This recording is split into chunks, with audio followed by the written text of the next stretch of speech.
It is absolutely thrilling to see all of you here and to be as quiet as you could. I mean, that was something, it's like there was nobody here, and yet you're all here, and we welcome you. We really do.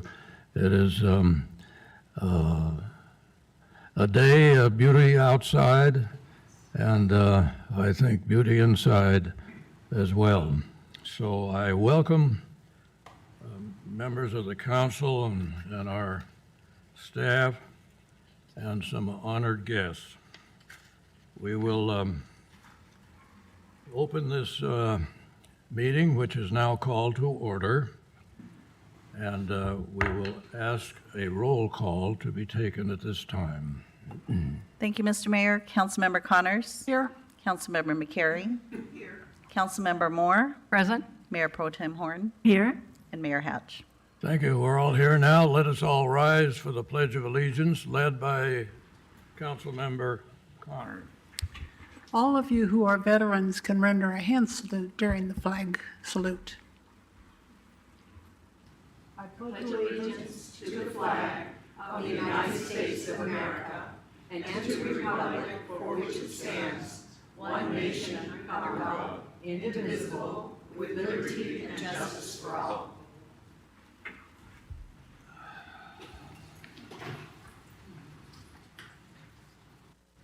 We have three matters that honor either a subject or a certain group, which we will now have. The first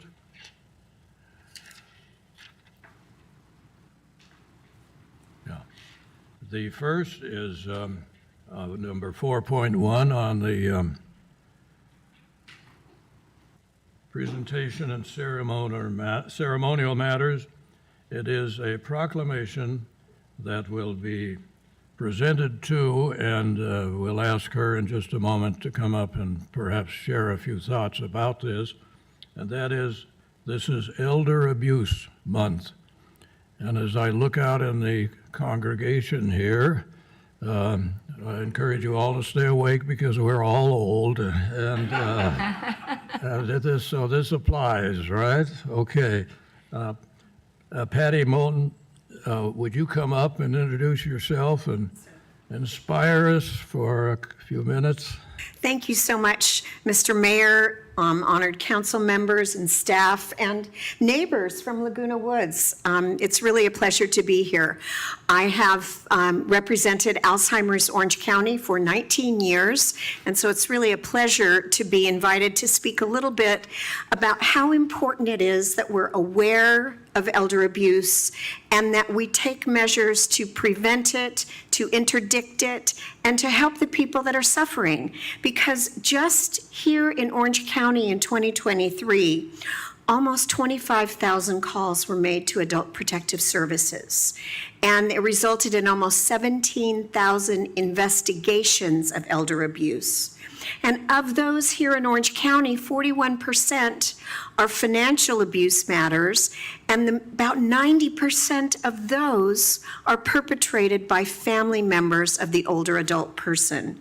So this is not something that anybody wants to talk about, and in fact, it's pretty much a silent problem for the most part, even though over 5 million Americans suffer from some kind of elder abuse annually, and it's a problem that costs them $36.5 billion a year.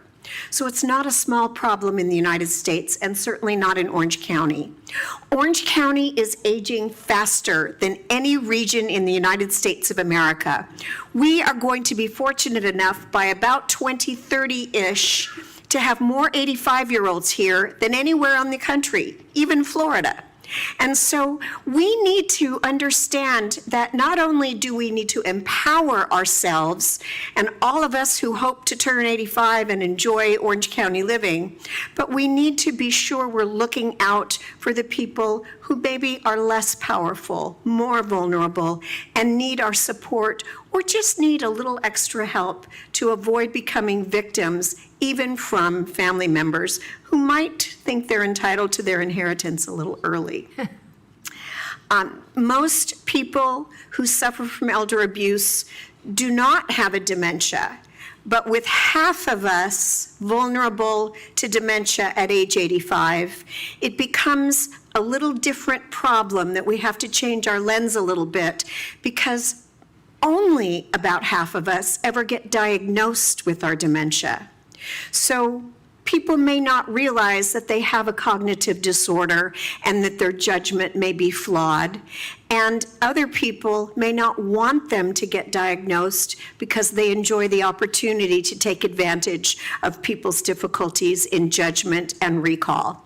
So I applaud you for recognizing Elder Abuse Awareness Month and kind of opening up a little bit of light on the subject, and hopefully Alzheimer's Orange County can continue to help members of Laguna Woods Village and the city of Laguna Woods and help protect people, help head abuse off at the pass, and help people to live as vibrant and brain-healthy lives as humanly possible. Thank you very much.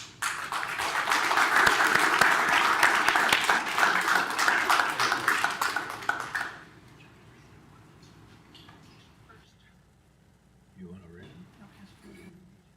I'm going to, right now, that's why it's in my hand. Oh, I thought we should have some comments. Pardon?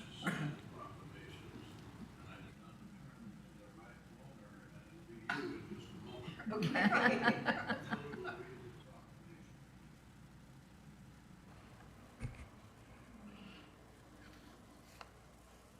Thank you, Mr. Mayor. Proclamation, City of Laguna Woods, Elder Abuse Awareness Month, June 2024. Whereas Laguna Woods is a community comprised mainly of older adults, and whereas Elder Abuse Awareness Month is an international opportunity to bring attention to the all too prevalent maltreatment of older adults at home. And whereas elder abuse is a problem that crosses all socioeconomic boundaries and affects older adults regardless of gender, race, ethnicity, education, or location. And whereas elder abuse manifests itself in a variety of forms, including physical, emotional, and financial abuse in homes and long-term care facilities. Whereas elder abuse can cause lasting harm, financial ruin, and death, and whereas there are physical, behavioral, and isolation warning signs that can be identified and accepted upon to prevent or end instances of elder abuse. And whereas ending instances of elder abuse often requires reporting by loved ones or other concerned parties, as well as professional intervention. Now therefore be it resolved that the Laguna Woods City Council does hereby proclaim June 2024 as Elder Abuse Awareness Month in the City of Laguna Woods, and encourages residents and businesses to learn the warning signs of elder abuse and report all instances of known or suspected elder abuse, dated this 5th day of June 2024. Thank you. Now you're all listening, so we'll start over here, and each council member will share their thoughts and with you. I'm sorry we can't have you share your thoughts, but take these again to heart. Carol? Humans are capable of such wonderful, unselfish acts, and unfortunately, we're also capable of some very horrendous acts, and it's very sad to hear when these kinds of things happen. I wanted to really thank Patty. Patty, you do such a job advocating. You're such an outstanding person, and thank you for what you do and bringing this to our attention, too.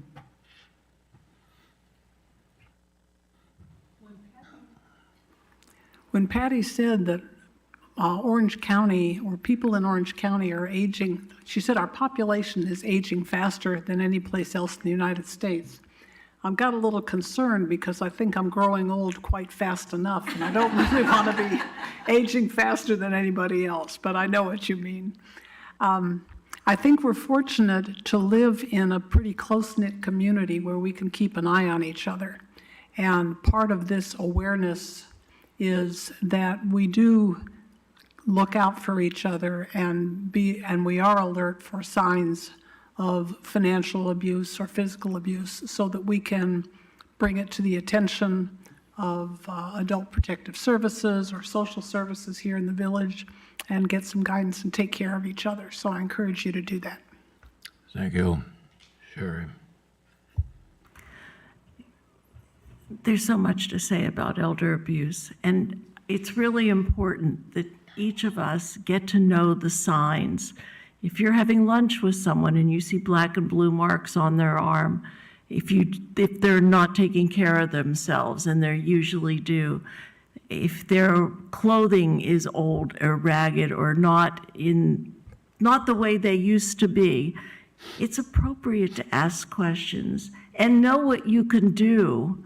Because it is true that the grandchildren or children often are the ones to start out because of money. You know, it's expensive for people to afford caregivers, so they'll have a grandson come and drive for them or something. And it's very embarrassing when things don't work out the way you want them to. But it's important when you're talking to somebody to pay attention to them and see if you can see any of the warning signs. And if you do, we have social services in the village. There's the Council on Aging. All these places have case managers where you may not know what to do, but you know something might need done. Don't be quiet. Don't be a bystander. Ask if there's anything you can do and make other people aware of it. You never know when you could save a life or save misery to somebody enduring something. So it's unfortunate that it happens, but just being unfortunate doesn't mean it's not going to happen. So look for the signs, be aware of them, and do something about it. Thank you, Patty, for being Annie. here. Thank you, and I will echo all the thanks that have been given to Patty for doing such an amazing presentation. You know, I think it used to be a commercial on, when I grow up, I want to be an old woman. And so, and I tell my kids all the time, when I grow up, I want to be an old person, old in spirit and old in body, young in body and mind. So even as we bring awareness to Elder Abuse Month, it's a good idea to bring awareness also to the vitality we have as older persons, the perseverance that we have to endure. So all of this comes together for us to celebrate, you know, awareness about elder abuse and celebrate the non-elder abusers as well, the loving my grandchildren. Thank you. This is a dime, okay? It isn't worth much anymore in our age, but at one time we used to use this dime for many things. This is us all here today. On the other side of the dime is a task that I'm going to suggest for me is reaping dividends that I not thought possible. I decided a few years ago that I would like to write my memoirs. I would like to share with my grandchildren, I have 12, what their grandfather was like, because I didn't remember my grandfathers very much, and I thought, wouldn't it be neat if they knew what my life was like, some of the things that meant a lot to me, experiences that I have had, and words of advice and so forth. The oldest one is celebrated, well, no, she's not the oldest, but she celebrated her birthday yesterday, and she's 30 years old. And so I look out at you and I say, if you have not ever thought about this sort of thing, it is an undertaking that can give personal satisfaction and that can make you vital to a group of people, those of you that have, if not, you know, your children or whatever it might be. Give it some thought. I have found that it has kept my memories sharp. I have found that I have smiled more when I write some things and remember them, and I've been appalled on a few things. Anyway, thank you for growing old in Laguna Woods. I can't think of a better place, really, I can't, to be old than here. I go out into the world on the boards I serve on and the things I do, and I come back through gate 9 or gate 5, whatever gate I'm going through, and all of a sudden, when my car goes through, and that, assuming the gate works, because half the time they never work, but when that gate goes up and I drive through, I've come home, and I feel safe. I do feel safe. So the Lord bless all of you in your pursuits and in your dreams, because we still have dreams, which is a kind of a neat thing, isn't it? Okay, we have a photo opportunity for each recipient of a proclamation with the council. We'll hold all of those until the end. Whenever we have a group here, we try and figure out ways to hold you in the room for as long as we can. So please forgive us for that, okay? All right. Now, Can we thank you, take a Pat. vote on that proclamation? I move it. I'll second. All right, that's right. We haven't, you move it? I second. Everybody seconds it. All in favor, say aye. Aye. Thank you. All right, stay put, Patty. Okay, we go now to sort of the other side of that dime, okay? And would you read the second proclamation on gun violence? We've had gun violence in this community once before that I can recall. Bad. And read. Thank you, Mr. Mayor. Proclamation, City of Laguna Woods Gun Violence Awareness Month, June 2024. Whereas in 2022, there were more than 48,000 firearm-related deaths in the United States, according to provisional mortality data analyzed by the Centers for Disease Control and Prevention. Whereas in 2022, approximately 132 people died from a firearm-related injury each day in the United States, more than half of which were suicides and more than 40% of which were homicides. Whereas firearm-related injuries affect people in all stages of life, but have consistently ranked among the leading causes of death for people ages 1 through 44 in the United States. Whereas safely storing firearms includes keeping firearms locked and unloaded, separating firearms and ammunition when not in use, making sure household members understand the safety guidelines concerning firearms, and using cable locks, gun cases, lock boxes, biometric gun safes, and/or other safe storage options. Now therefore be it resolved that Laguna Woods City Council does hereby proclaim June 2024 as Gun Violence Awareness Month in the City of Laguna Woods and encourages safe, responsible gun ownership, dated this 5th day of June 2024. Thank you.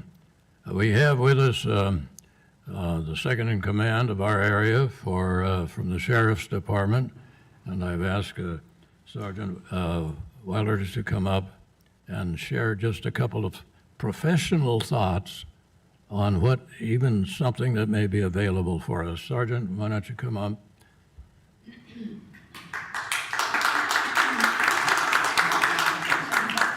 All right, now, how tall are you, Sergeant? I can stoop down, Mr. Mayor. I can stoop down if needed. No, I just want to make sure nobody messes with you, so they have to understand that you're standing. I'm 6'3", Mr. Mayor. Okay, don't mess with the sergeant. You got that, guys? All right. What do you think? First off, Mr. Mayor, let me tell you, good afternoon, City Council members. And to the residents of Laguna Woods, I'd like to say good afternoon as well. Thank you for allowing us to speak. And when I say us, I'm referring to the Orange County Sheriff's Department in its entirety, as I'm just a representative for the Sheriff's Department. Pull the Michael up a little bit. Good. But I was thinking about the next person, though. That is scare them a little. That's the whole idea here. I'm speaking as a representative of the Sheriff's Department, as a representative of our Chief of Police Services. As I sat and listened to your story, on you returning home, Mr. Mayor, and you said when the gate's working and you make it inside the gates, you feel safe. And I want to say you're welcome. And I want to say thank you to the residents because you all make the deputies feel welcome working the city of Laguna Woods as well. Orange County is a special place, and Orange County isn't inflicted with some of the same crime trends that's going on across the country. But Orange County and Laguna Woods, we are not immune.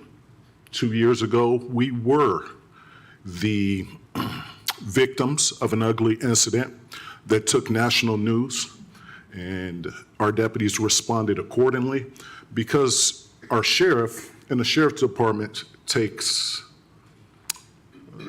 places a high priority on this type of training.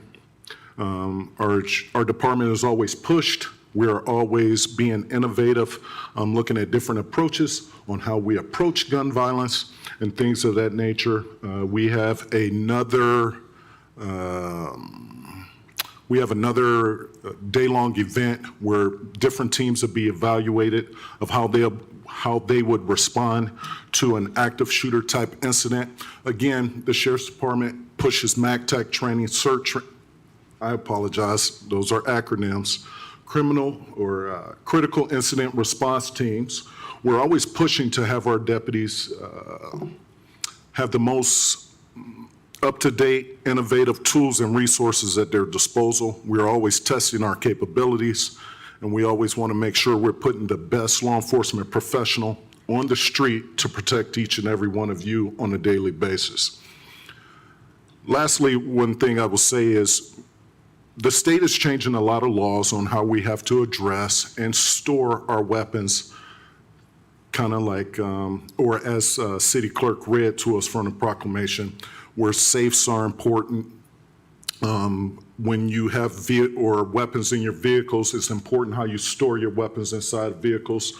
And law enforcement isn't immune to that, to some of those laws that have recently been put in place either. We're required, if obviously not on duty with the gun on our belt, but if we carry a weapon inside a vehicle, we're required to use lock boxes as well, because there have been too many accidents that have taken place, not only within the county of Orange, but across the state and across the nation as well. So we're changing, we're adapting, and one of the things that we offer that I'd like to point out to everybody that's present, and for you to go back and relay to your neighbors as well. If you find yourself in possession of a firearm that you no longer want to keep, for whatever reason, the Sheriff's Department offers evidence destruction, or not evidence, but gun destruction. If you find yourself with a firearm that you, or ammunition for that matter, that you would like to get rid of, you can call the Sheriff's Department. They'll come to your home of residence, or you can bring it to a police station. Now, when I say bring it to a police station, I'm not talking about walking inside with some World War II replica, hanging at the low ready. I'm saying arrive at the police station. You could walk inside, say, hey, I have a weapon in my vehicle that I would like to turn in for destruction, and let a deputy come out to the vehicle and remove it himself. So we offer that service as well. And again, I'd like to tell each and every one of you, and each and every one of you as well, thanks for giving the Sheriff's Department an opportunity to speak and to be your deputies.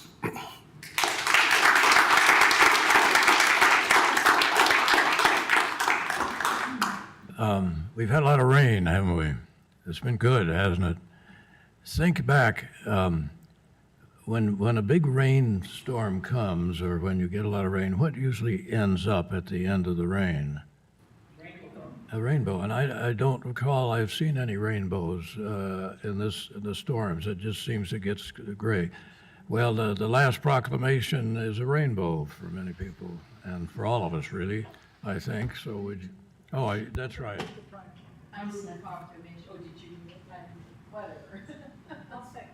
Okay. All right. That was an effort on my part to really make this important.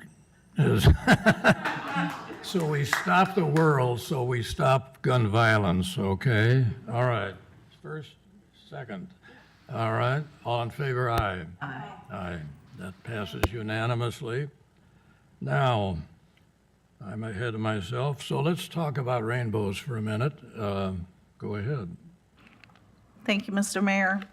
Proclamation, City of Laguna Woods, Pride Month, June 2024. Whereas Laguna Woods draws strength and vitality from the diversity of those who live, work, visit, and otherwise contribute to our community. And whereas diversity, reason, and respect are all hallmarks. Stop. I want that siren to go. All right, now go ahead. Whereas diversity, reason, and respect are hallmarks of a civilized society and vital to maintaining the extraordinary character of our community.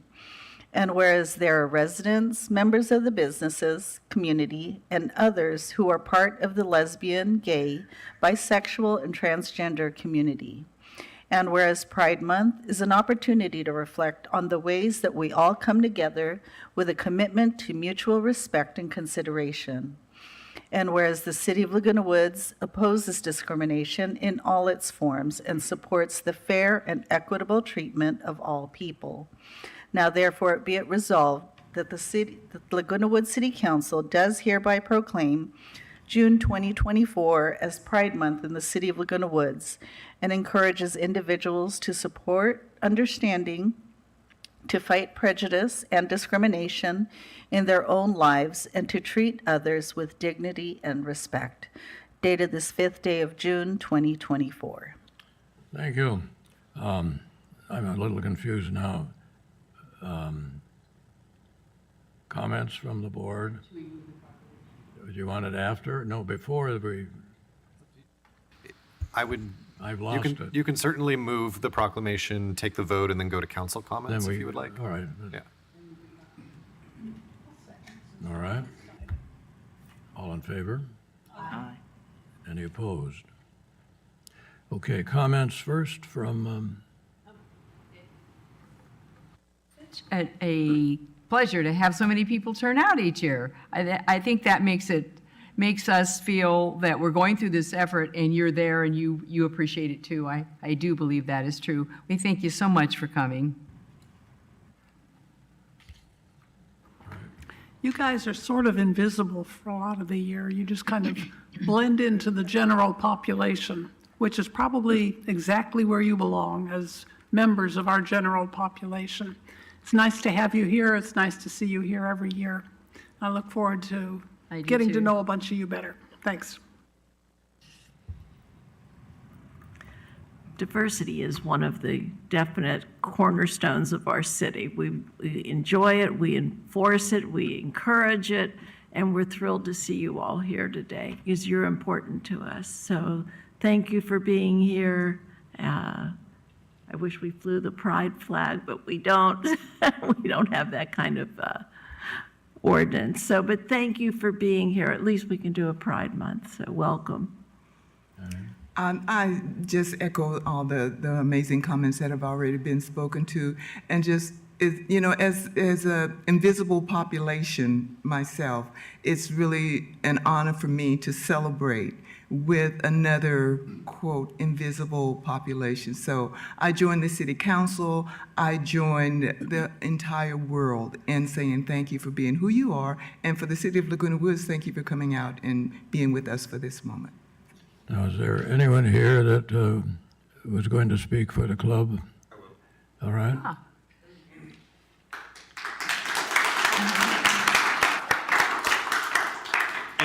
And this year I decided that rather than struggling to read my comments from my phone, I would just. Now move the mic down a little bit so it hits your mouth. Oh, that's right. That's right. Either that or stand on your tiptoes. I don't care. All right. Okay. Mayor Hatch and members of the City Council, on behalf of the Rainbow Club, I thank you for your ongoing recognition of Pride Month. We've witnessed significant milestones for the LGBTQ community over the years, and this progress, while slow, seemed irreversible.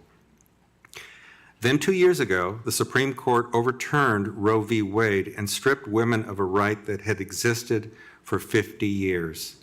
This was a wake-up call that our decades of progress could easily be taken away. It turned out that rights could not only be granted, but could also be taken away. A Supreme Court justice basically invited that when he wrote in his concurring opinion that the court should also reconsider rulings that protect contraception, same-sex relationships, and same-sex marriage. The thought that our recently won rights to nationwide marriage equality could simply be taken away is just unimaginable, which is why it's important for us to have friends, neighbors, relatives, and allies who support us and who will add their voices to ours and speak up for us. And that is where your proclamation comes in. Support also comes from local government actions, big and small, like what you're doing on this council. This proclamation adds to the positive message that Laguna Woods embraces the strength and diversity of all its residents and that all are welcomed and valued here in our city. But cultural wars continue to target and demonize our community, particularly our transgender brothers and sisters. There's still a segment of our society, a very vocal segment, that longs to turn the clock back to revert to a time when the LGBTQ community was hidden and out of view. But those days are long gone. And that's why members of the Rainbow Club and others are here today to show our support to you, our city leaders, for this proclamation. So for that, we extend our sincere gratitude to each and every one of you. Thank you. And thank you all. And thank you all for showing up. Thank you all. Now we'll take a short recess and we'll take some pictures. Before that, I want one picture here before we do the individuals. Yoli, if you take the camera and take a picture of the entire group that's here. Okay. All right, now. I wondered, before that, we have had other people who wanted to contribute something. Is there someone else today? I guess not, okay. Okay. I'm sorry. All right. I just wanted to make sure. We will take a 5-minute recess and we'll start with the first, and then we'll go with the sheriff and then the club. Okay? Okay. You're allowed to breathe freely. You're allowed to walk, roam, and when you're called upon. Okay, let's go.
Thank you all for coming. Well, maybe we should take a break. What do you think? No? Do you think we should take a couple-minute break? We are going to break for Yeah. just a minute. Yeah, give a couple minutes, and I think I'll use the restroom. Do you think I should say that?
Raw and Vicki Johnson. Vicki, so stay with us for just a moment. So Carol will be with us. Good. Unless you don't want Carol to hear what you have to say.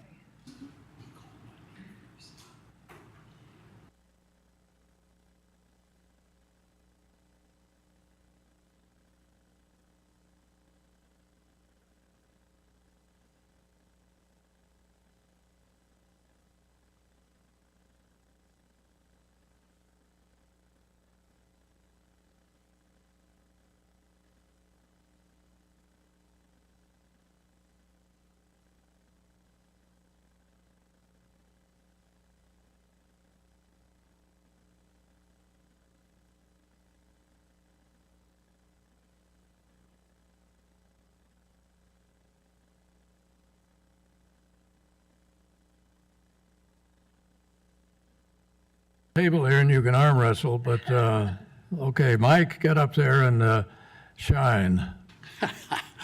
Do I have an hour? How much time do I have? I'll hold it to Very that. good. Thank you, esteemed members of the City Council and Mayor Hatch. As you know, I've spoken to you before concerning the efforts of ACPA to get merely 3 of you, city councilors, to cinch a deal for them that would compel every citizen and business in Laguna Woods to make their payments for electricity to them instead of to Edison.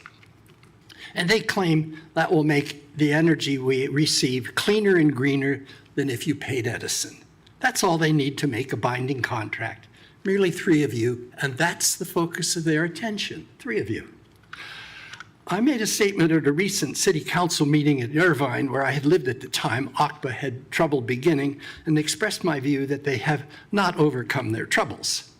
There, a city council member who happens also to be an ACPA board member called me a conspiracy theorist, an ad hominem response with no information, not informative at all. I have a PhD in mathematics and have a long career in research at various organizations, even directed a scientific research institute. I am not easily convinced by bad logic. When several intelligent people come together for their own reasons and research to warn you about their concerns about ACPA, that is not conspiracy, nor an indication of personal animus. That's a warning.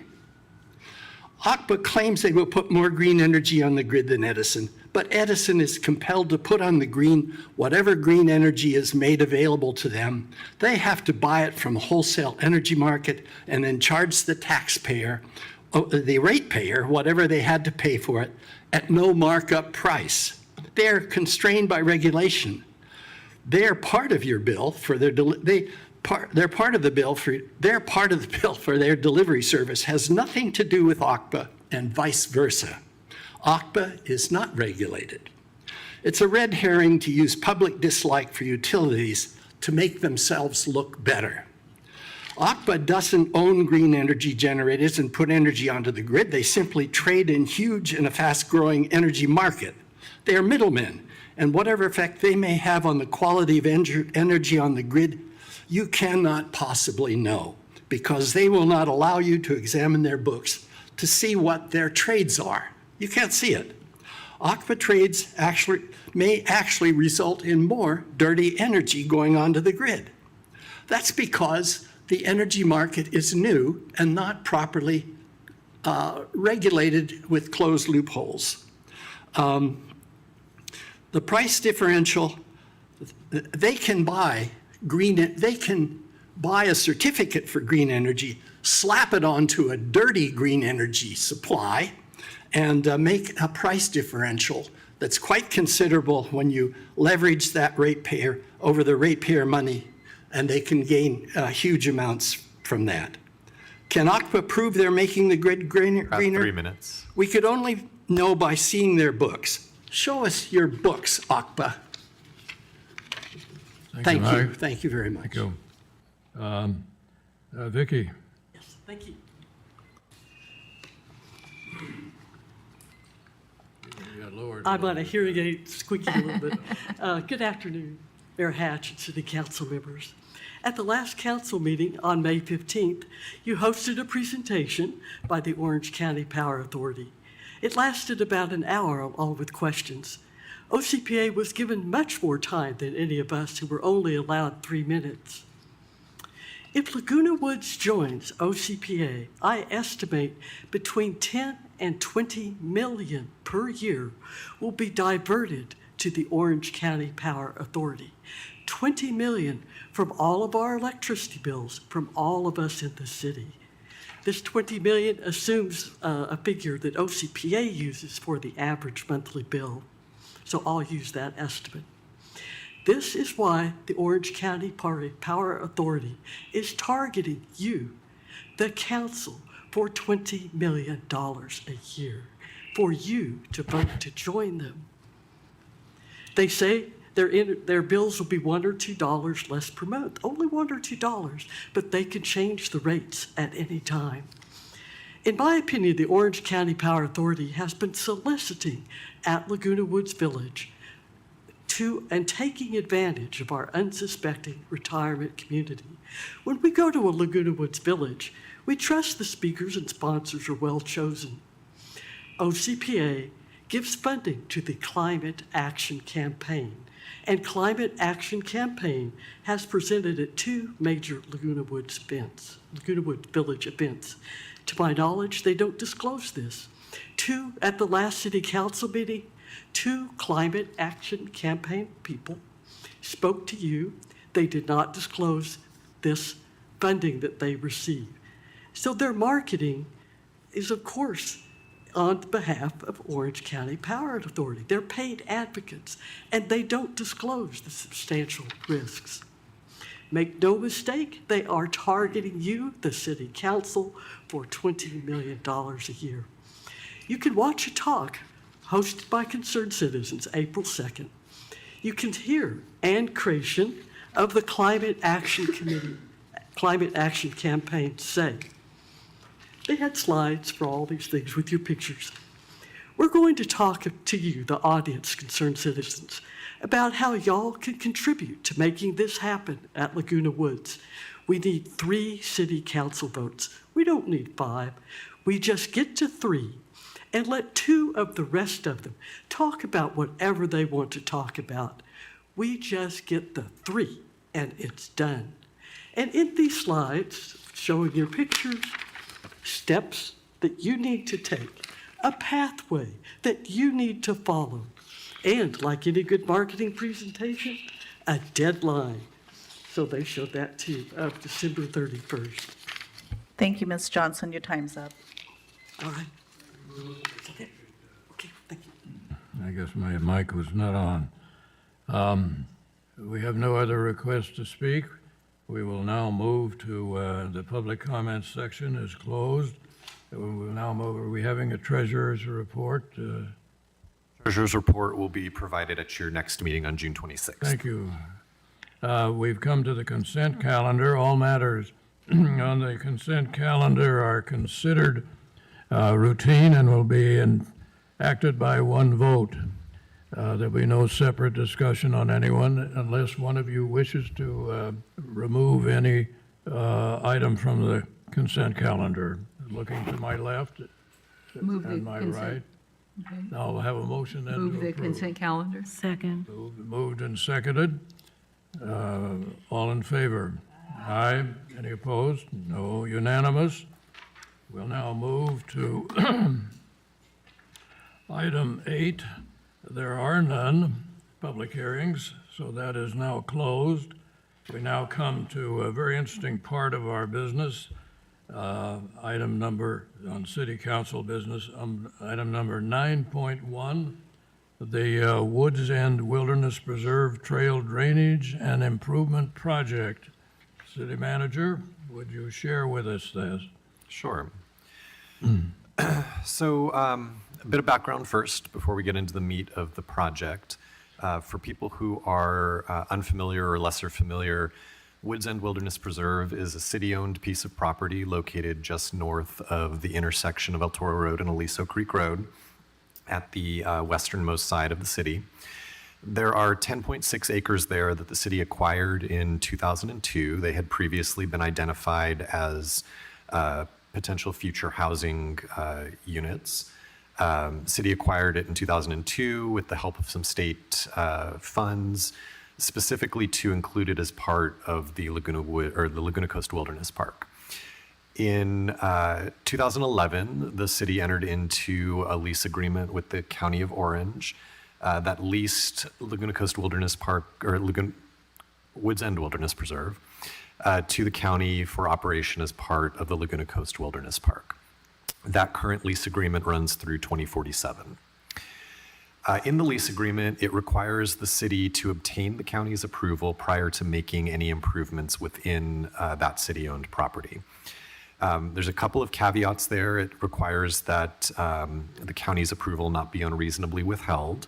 And it also allows the county to condition their approval on review by the Coastal Greenbelt Authority, which, as you all know, is a cooperative management authority providing oversight of both the Aliso and Woods Canyons Wilderness Park and Laguna Coast Wilderness Park. In your current capital improvement program, there is a trail drainage and improvement project identified for Woods End.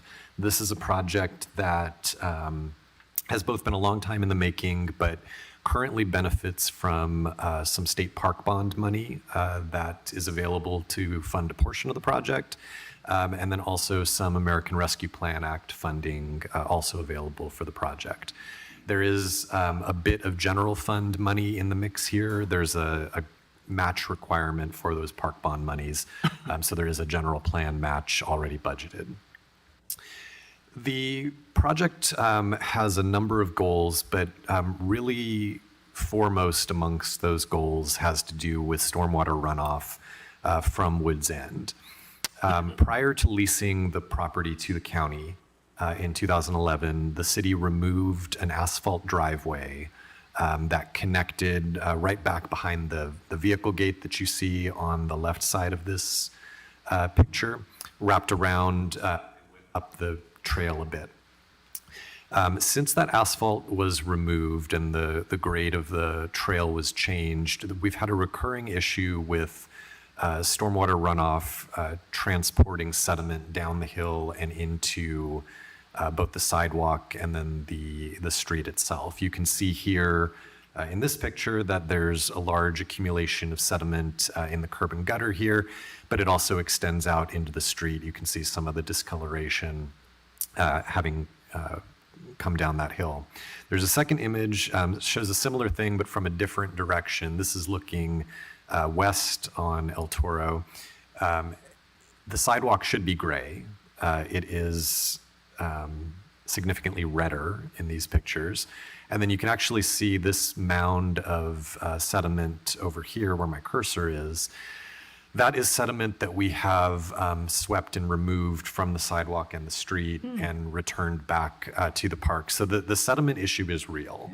And so the biggest goal of this project is to resolve that issue without reintroducing paved surfaces. The asphalt driveway was removed to keep the park in as natural condition as possible. And so the conceptual design that we're going to talk about today doesn't include introducing any new paved surfaces to the park. It uses natural elements and grading to resolve this runoff issue.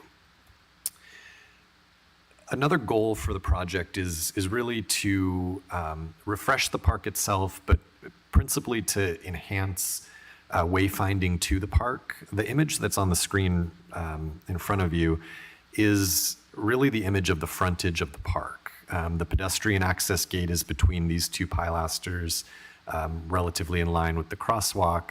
But if you drive past this park, there is really little to nothing that indicates that it is actually a trailhead that connects you to Laguna Coast Wilderness Park, and trails that, if you go to the right when you're at the top of the hill, take you to Barber's Lake. If you go to the left at the top of the hill, take you to some vistas that you can see the ocean from.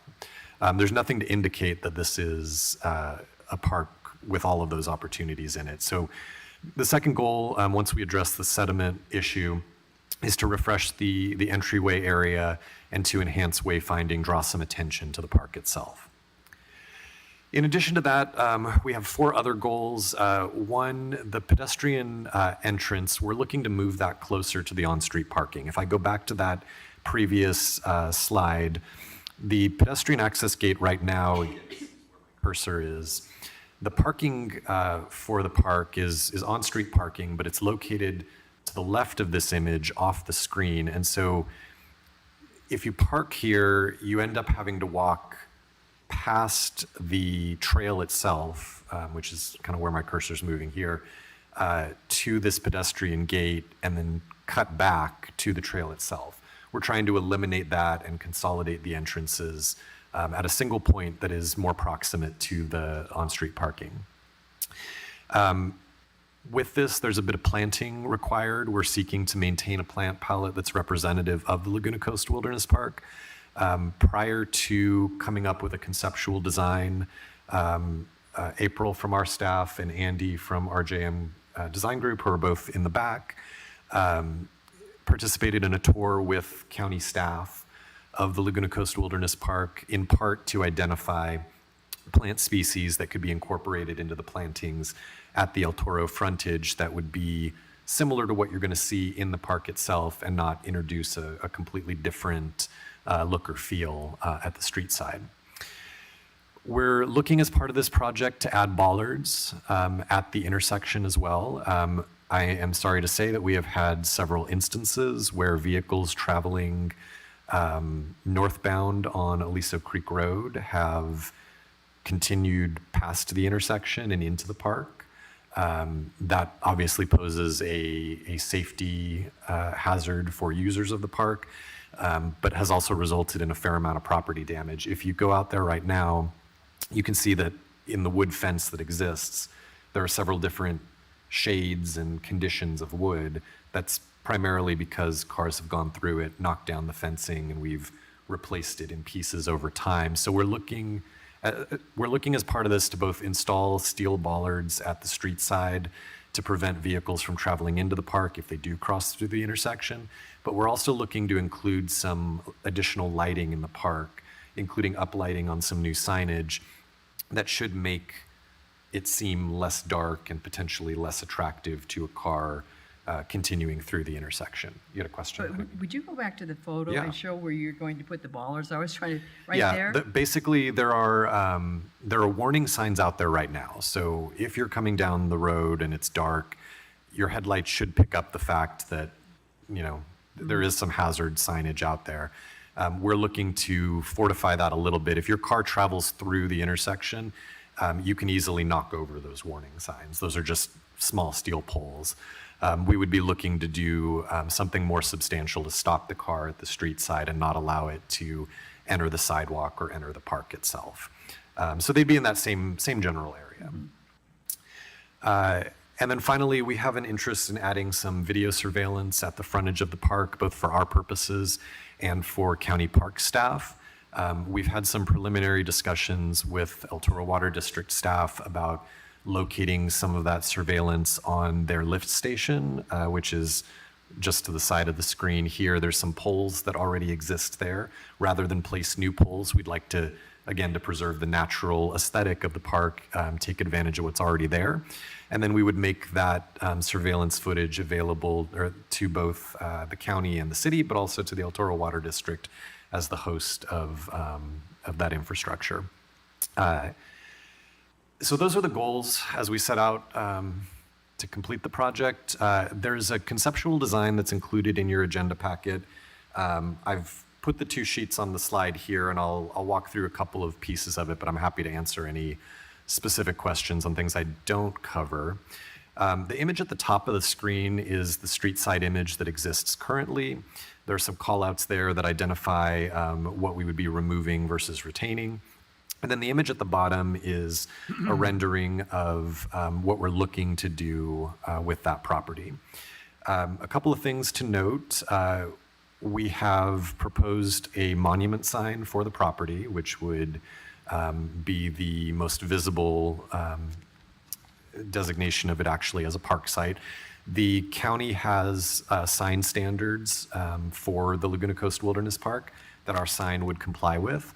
But we're proposing to fix that signage to a rammed earth wall. And there's an image of that on the next screen that I can show you.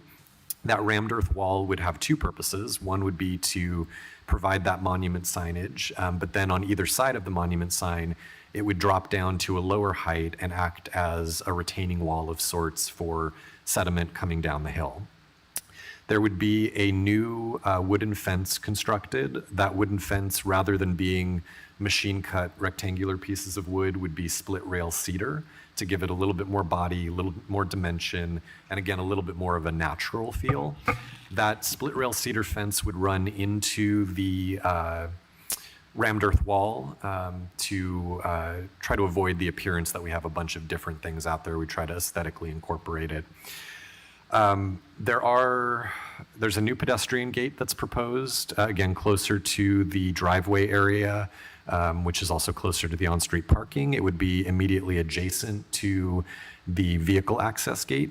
The county also has a preferred vendor for vehicle access gates into their parks that allow for certain ease of locks. That vehicle access gate, the city has access to it. Southern California Edison has access to it, the fire authority has access to it, and county park staff have access to it. So the gate itself is set up to allow multiple different locks from different agencies to be placed on it, and then relatively easily opened by one of those agencies at any given time. In relocating some of that entryway component, it is necessary to remove 2 sycamore trees. But this plan does propose planting 4 additional coast live oaks in the park. The coast live oak was identified by county park staff as something that is prevalent within the park and their preferred tree if we're going to be planting additional trees at the street side. One of the other things, if you look at the top image here, and I don't know how well you can make it out on the screen here, but there are basically ever-present sandbags around the asphalt driveway. And that's because that driveway doesn't have a curb at the back of it. So you're getting sediment runoff from the hillside behind it. As part of this project, we would rebuild that asphalt driveway area and construct a curb that would help to hold that back and would allow us to remove the sandbags as well. This image also shows, to Councilmember Moore's earlier question, there are some bollards here where my cursor is. You can see relative to the position in the image on top that that's more or less where the existing hazard signs are. Moving to the next page, just a couple of images I want to walk you through. The plant palette for this project consists of three, shrub ground cover type grasses, and other materials, and then the coast live oak tree. There's a conceptual rendering on the upper left of this screen that shows how some of those plantings might fill in the area where that switchback trail is right now. That trail, because we wouldn't need it any longer, we would plant instead. There's an image of the rammed earth wall, which you can see has kind of striations in it of different colors of concrete. We have some flexibility with what that color scheme looks like, but what I've been saying to people is that the rammed earth wall, if you want to see a really good example of it, go down to Pageant of the Masters, Festival of the Arts. They have both full height rammed earth walls at their facility, and then they also have benches that are made of this rammed earth material. But you can see that it's very, natural type coloring to concrete, provides a little bit more visual interest than just a solid block of gray or a solid block of white or something. And then the split rail cedar fence, you can see here, these are they look more like logs, right? They're rounder in shape than the wooden fencing that's out there right now. And then there's some details related to the gates and the monument signage. These are just placeholders for signage. We haven't talked to the county about signage except to say that we've agreed that, yes, it needs to be consistent with whatever the sign standards are for the park itself. Now, to address the drainage piece, in addition to the retaining wall that would be built at the base of the park, we're proposing to construct two drainage dips. These are essentially bumps. They're changes in grade that spread water to the side as opposed to allowing it to run down the trail. These drainage dips exist elsewhere in Laguna Coast Wilderness Park. We would design ours to look like that. Sometimes you see drainage dips that have additional elements in them, like a fallen tree, for instance, that serves to divert water off of the trail when it rains. This wouldn't be that type of element, but it would be a depression and a increased elevation of grade that would allow the water to run off into the vegetated portion next to the trail, as opposed to picking up speed and coming down that trail and eventually carrying sediment into the roadway. I'm happy to take some questions on that in a moment, but I just wanted to talk about next steps. If the council takes the recommended action today, which is to approve the conceptual design, the plant palette, and the tree palette for this project, you would be authorizing staff to prepare final design documents and construction drawings. We would be taking this to the Coastal Greenbelt Authority, most likely at their meeting in July, for the review that the county is able to condition its approval on.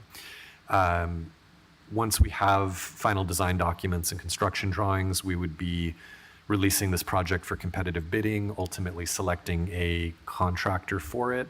And then this is the time sensitivity that fits into this project. We are looking to award and execute a construction contract and approve any budget adjustments that might be necessary as a result of that prior to December 31st. That is the deadline for the city to obligate American Rescue Plan Act funds. If we don't obligate the funds by then, we lose the funds. We anticipate this being kind of the last major project receiving ARPA funding. We do expect it to require additional ARPA funding beyond what's already budgeted, but merely budgeting those funds is not sufficient to obligate them. In order to extend the deadline for spending those funds through 2026, which isn't to say that this project will take that long, but in order to allow us to spend them after December 31st, we need to have a construction contract in hand. So we are intentionally trying to move this project along as expeditiously as possible to be able to hit that deadline. Right now, it's very achievable. The wild card in it all is that, as you're all aware, sometimes we release projects for bids and we get bids that we cannot accept. And so I do want to provide enough opportunity to be able to go through 2 rounds of bidding if we need to get a contractor on board. Right now, that's the schedule that we're on. Having said that, again, our recommendation is that the council approve a conceptual design, tree palette, and plant palette for the Woods End Wilderness Preserve Trail Drainage and Improvement Project, and authorize staff to prepare final design documents and construction drawings. I do want to mention that our landscape architect is in the back of the room. If you have any landscape-specific questions on this, Andy would be happy to answer those questions. But with that, I'll turn it back over to the mayor. There's also an opportunity for public comment if you'd like to take that first. All right, is there anyone here on the public that would like to address this particular item? Yes, go ahead. Hi, Vicki Johnson, Laguna Woods resident. I use this trail quite a bit, and it's pretty difficult, perhaps because of this erosion. I could see there was pavement, but is there any plan to grade so that the trail itself is a little bit easier to navigate? It's pretty uneven, rocky. It's just degraded over time, or maybe it was better when there was pavement. Thank you. Are you speaking primarily in the lower? Are you speaking primarily in the lower section of the trail? Okay. Yes, it's kind of the starting point, and there's only like a couple little parking places, which you'd have to zoom over to get into. But yeah, when it starts out pretty steep, I see seniors like myself out there, but it's a pretty steep beginning. Do we have the map that you showed me the other day? Can you pull that up? I can, give me a moment, but. All right, I well, think did you want to make a comment too, and while I'm pulling this up? I'm Mike Rao, a resident of Laguna Woods. Yeah, I'd like to second what Vicki said. She's more agile than I am, and I can tell you, going up and down that trail, for me, is kind of scary, actually. It's very steep, really steep in places with little pebbles that will slide under your feet like marbles, and places where you can catch your foot on a protruding rock if you're not paying attention and lifting your feet high enough. And so it's actually pretty dangerous, and it's a wonderful idea. It takes you to great places. So to make that thing really usable for everyone in Laguna Woods, well, people who really have a desire, people who have a desire to do it, which I do, that would be helpful. So, yeah. Thank you. Yeah, Thank you. thank you. Yeah, I'm happy to briefly, Enlarge that. I want you all to see where this park is that we have. Oh, this is a good photo. Yeah, I'm sure many of you have, but it's much bigger than I ever thought it was. And so if we can just... Yeah, so the park, the city-owned portion of it is 10.6 acres, which is, this is imprecise, but it's basically the chunk of space at the bottom here that I'm all attempting that to area. circle. And so the trail, there's the trail, run up the trail. Yeah, so this is where the entryway facilities that we're talking about would go. The trail itself curves up. It does pick up elevation. It gets pretty steep as you go up. There's another switchback up here, and then when you get over here, there's a little bit more of an opening and a clearing. When you get up here, if you go north, you can get to Barber's Lake, and if you go southwest, you can get to some really incredible viewpoints that have pull it that views of the way, ocean. and- Yeah, I can pull it back. Because you're standing on top of 73, or not 73, but the 33. Yeah, so Woods End again is here where my cursor is, but you can get all the way up here to very close to the 73 on this side. And then if you go north, you eventually get to Barber's Lake, which is right up here next to the 133. And actually you can connect further from there. You can get elsewhere in the Laguna Coast Wilderness Park, but those are kind of the two near point destinations that are possible from it. To Vicki and Mike's comments about the trail itself, the county is responsible for maintaining the trail, but what I will say is that the erosion issue is not helping the condition of the trail. And so I do think that a combination of the grading that's going to be necessary to construct the drainage dips, plus what those drainage dips are going to do to move water off of the trail sooner rather than allowing it to run down the hill, picking up speed, which also doesn't help erosion, and creating that rutting. I do think over time it will be better, but I know the county has its own standards for when they choose to fill and smooth out trails. I can't speak to that, but I do think that what we're proposing to do here, at least in the very lower portions of the park, will probably make it a little easier to navigate. So I hope that answers your question. Decomposed granite there. It's not decomposed granite. I think April or Andy, the trail surface right now is just like a red dirt. It's whatever's natural out there. Yeah. Native soil. Yeah. Thank you for your It's what, questions and native? comments. Native soil. Let's go to the council. Let's start with you, Carol. Is there any Well, comment? or- actually, go ahead, because I had a couple of questions. I Annie? don't want to take their time. Okay, and I wanted to sort of echo what Vicki said about the trails being pretty rugged. And it is, and it's not for the meek hiker. It's for the people that are really, really intent on struggling through that, because it's very steep, very narrow at times, and you have to be very, very careful when you walk in the trails. Having said that, there's a very large, loyal following that go through that trail, because I go there at different times in the morning, and there's always lots and lots of people up at least until about midday. So, and they're loyal to the trails, and so it would be interesting to see with these improvements if there would be any difference. I know I just appreciate the fact that you're pointing this stuff out to me, because I've been going there for so long, I just don't even pay attention to the fence and all the other stuff. But it would be really interesting to see with these improvements how it would just improve the site. And I know, again, you said the county is responsible for the landscaping and those signs, and it's been 7 years since I've been walking that trail, and I've never seen a sign that points to Barbara's Lake.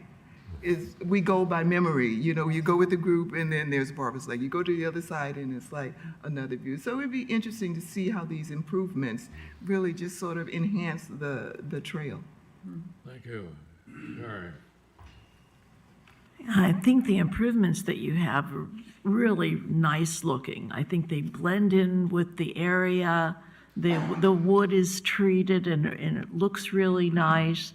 And getting rid of the sandbags will help a lot. So I think it's a great improvement and will look a lot better. And those bollards should help too from people flying off into the park. So thank you. Good job. Thank you. Carol. Yeah, I have a question, and that is why the signage, the monument sign is going to be helpful, because I don't think people were aware of the trail being there, unless you lived here, were aware of it. But I do have a question. Why are you taking out the 2 sycamores? Could you address that? To whom are you speaking? Believe to me. And Andy Steen is with RJM Design. You afternoon, thought you City were going to Council. have to answer. You want any protective covering in front of you or anything? No, do I need it? Let's see. Yeah. So just in terms of the planned development and the access point that we're referring to, the sycamore that's pointed out on the There are 2. vehicular gate side is actually in declining health. But the reason we're removing it is more so for the development of the trail, for the trail to connect into the lower graded portion of the Okay. trail system. Okay. Because the erosion is what's causing Right. the most problems. So we're trying to relocate the trail, not only to put it closer to the 3 parking spaces that you do have, but also to start that grade a little bit gentler and control some of that erosion that's coming down on the eastern side. Right, Yeah. right. Thank you. So then what about the other one? So again, Thing? similar idea. Okay. If I look at it again, where we'd be grading to kind of control the sediment runoff is going to be located in that area. So that wall that we would create to kind of hold back that sediment is right in that location. We can try to maneuver it, but again, sycamores are not quite as happy as they normally would be, in this kind of area because of the runoff that's hitting them. The oaks are a little bit tougher. They're more native to this area. I believe these are actually, they're not California sycamores. They're Western sycamores, so a little bit different in their. But I was hoping you weren't preference. taking them out just because they weren't native, because many of the trees in our community aren't native.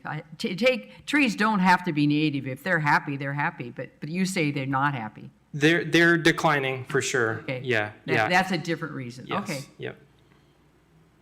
And I mean, I do think the other, maybe Andy, if you want to talk about this, but we did really try to identify additional locations for trees. So those 4 additional coast live oaks should, I think, really help fill in the space. And I Good. know the county was pleased with that addition. You know, right now, take a look over there, and because I walk in the morning, I walk up Bahia Blanca. If you could see it on, well, you could see it, but it wouldn't be so helpful necessarily. And I look over because of the moisture, and not just the rains, but because we've had these mornings with, which many of those plants, they don't need a lot. All they need is the fog and so forth. And look where it is right now. It is really gorgeous. It's just outstandingly beautiful. When I walk, I look over there and check it out. I think it's just absolutely. And I'm watching to see how long we have the early morning fog, and because that's why it's not so hot. We're getting this. The sun isn't coming out until afternoon, which is great. I'm hoping for a second year of going through July, that would really make a difference. Anyway, it's outstandingly beautiful right now. Wow, the size of those plants, and you realize what they're getting, what they're living on, and that's enough for them. Yeah, one of my favorite terms for moving out to California is the marine layer. Yes. And the coastal influence really does have an effect on the native plant community. So these plants, when we do the new planting, they will require some supplemental irrigation to establish them. However, the irrigation can be turned down or turned off once they mature or come to a point of reasonable maturity. Right. It's really amazing. You know, when you were talking about that runoff too, because part of what Vicki was talking about, as the water runs along there, because it is steep and it does create, I've seen kind of like ruts there. So that we certainly don't want that in the what do you call it? The sewers. You know, we don't want, even though we don't want out on the street, but we don't want it getting into the other either. Wow, this is quite a project, isn't it? So what will it say on that monument sign? That's a to be determined. The county has standards for their wilderness parks, so we would be consulting with them on what the content is, but it would very likely bear both the city's logo and the county's logo. I believe their standards are primarily related to like material and color and sizing and things, but it would identify Woods End Wilderness Preserve on the monument sign itself. And then I think it's an open question about whether we can add some interpretive signage, because I heard the comment earlier that, there's nothing really saying going up to Barber's Lake and going other places, but it might be nice to incorporate some signage at the. It would be very helpful. Okay. Yeah. And that's a good comment. We can definitely, I think, talk with the county about including something at the base of the park that would help people understand what they can get to. And I think that's really complementary of putting aside the stormwater issue, the goal that we have this great amenity. And yes, it is for people who want a vigorous hike. It's not a everyday hike, but we have this great amenity that is really hidden right now because there isn't signage. There's nothing to draw your attention to it. And so I think after this project is complete, it's almost like people get a new amenity simply because they didn't know they had it before, right? So there's a good comment, though. We can definitely make a note that we'll talk about putting some sort of signage at the base that helps people understand what the Laguna Coast Wilderness Park is and what they can get to specifically from Woods End. Thank you. You can sit down. I don't have Okay. any questions for you. Oh, Okay. go ahead while he's there. The 3 trees that we're talking about, when you're standing on the sidewalk and looking into the park, you can't see. It's all foliage there. Either low growth or the trees. And you're going to remove the trees. Is most of the covering in the branches and leaves up above eye level? Of the trees we're removing, the sycamore trees, is that what you're referring to? Yeah, or whatever those trees are. Yes. Will that open up the vision into the park more?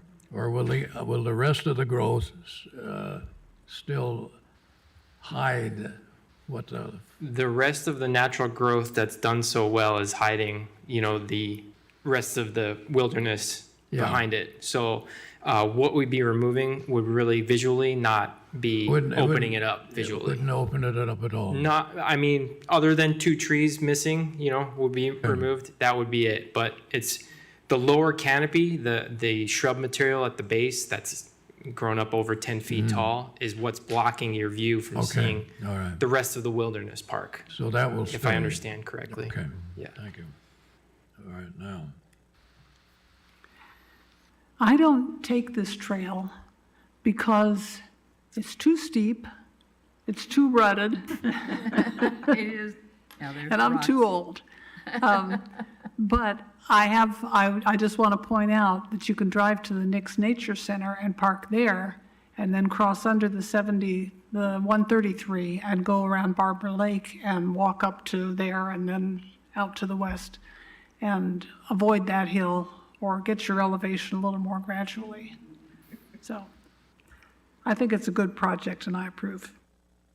good. Well, then, would you like to make a motion that would carry the staff forward on this? I move the recommended action. I'll second. Second? Thank you. All in favor? Aye. Aye. Any opposed? Unanimous. Okay. Thank you very much. Thank you, Andy. Thank you. Thank you, April. Bye-bye, and Take thanks care. for coming. Thanks for Thank your you. work Long and your way. help. Thank you. All right, Chris. We move to the next item, which is the automatic license plate recognition system. Thank you. So we wanted to talk to you today about automated license plate recognition systems, which we've abbreviated on the PowerPoint as ALPRS. These automated license plate recognition systems are certainly not new. They are technology that's provided for in the California Civil Code. And specifically, the California Civil Code requires that automated license plate recognition systems be operated in a manner that is consistent with respect for individuals' privacy and civil liberties. If you're interested in exploring that topic a little bit more, when I ask Sergeant Wilder to step up to the podium, I think he can comment on some of the efforts that the Sheriff's Department goes through to protect the data that's collected.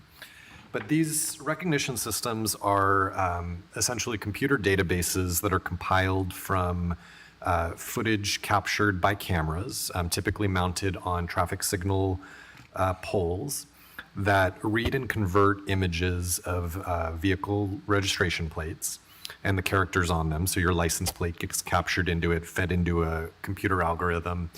And then that information is available to law enforcement agencies for official law enforcement purposes only. I want to be very clear from the start that ALPRS systems are not speed cameras. They are not red light cameras. They serve a very limited function of capturing data from vehicles traveling on public roads and providing that information for law enforcement purposes only.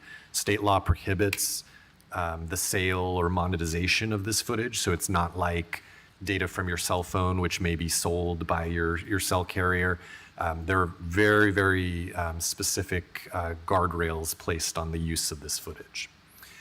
Within Orange County, a supermajority of cities use automated license plate recognition systems. 28 of the 34 cities already are using this technology. And of the 13 cities that are served by the Orange County Sheriff's Department, 9 of those cities use this technology.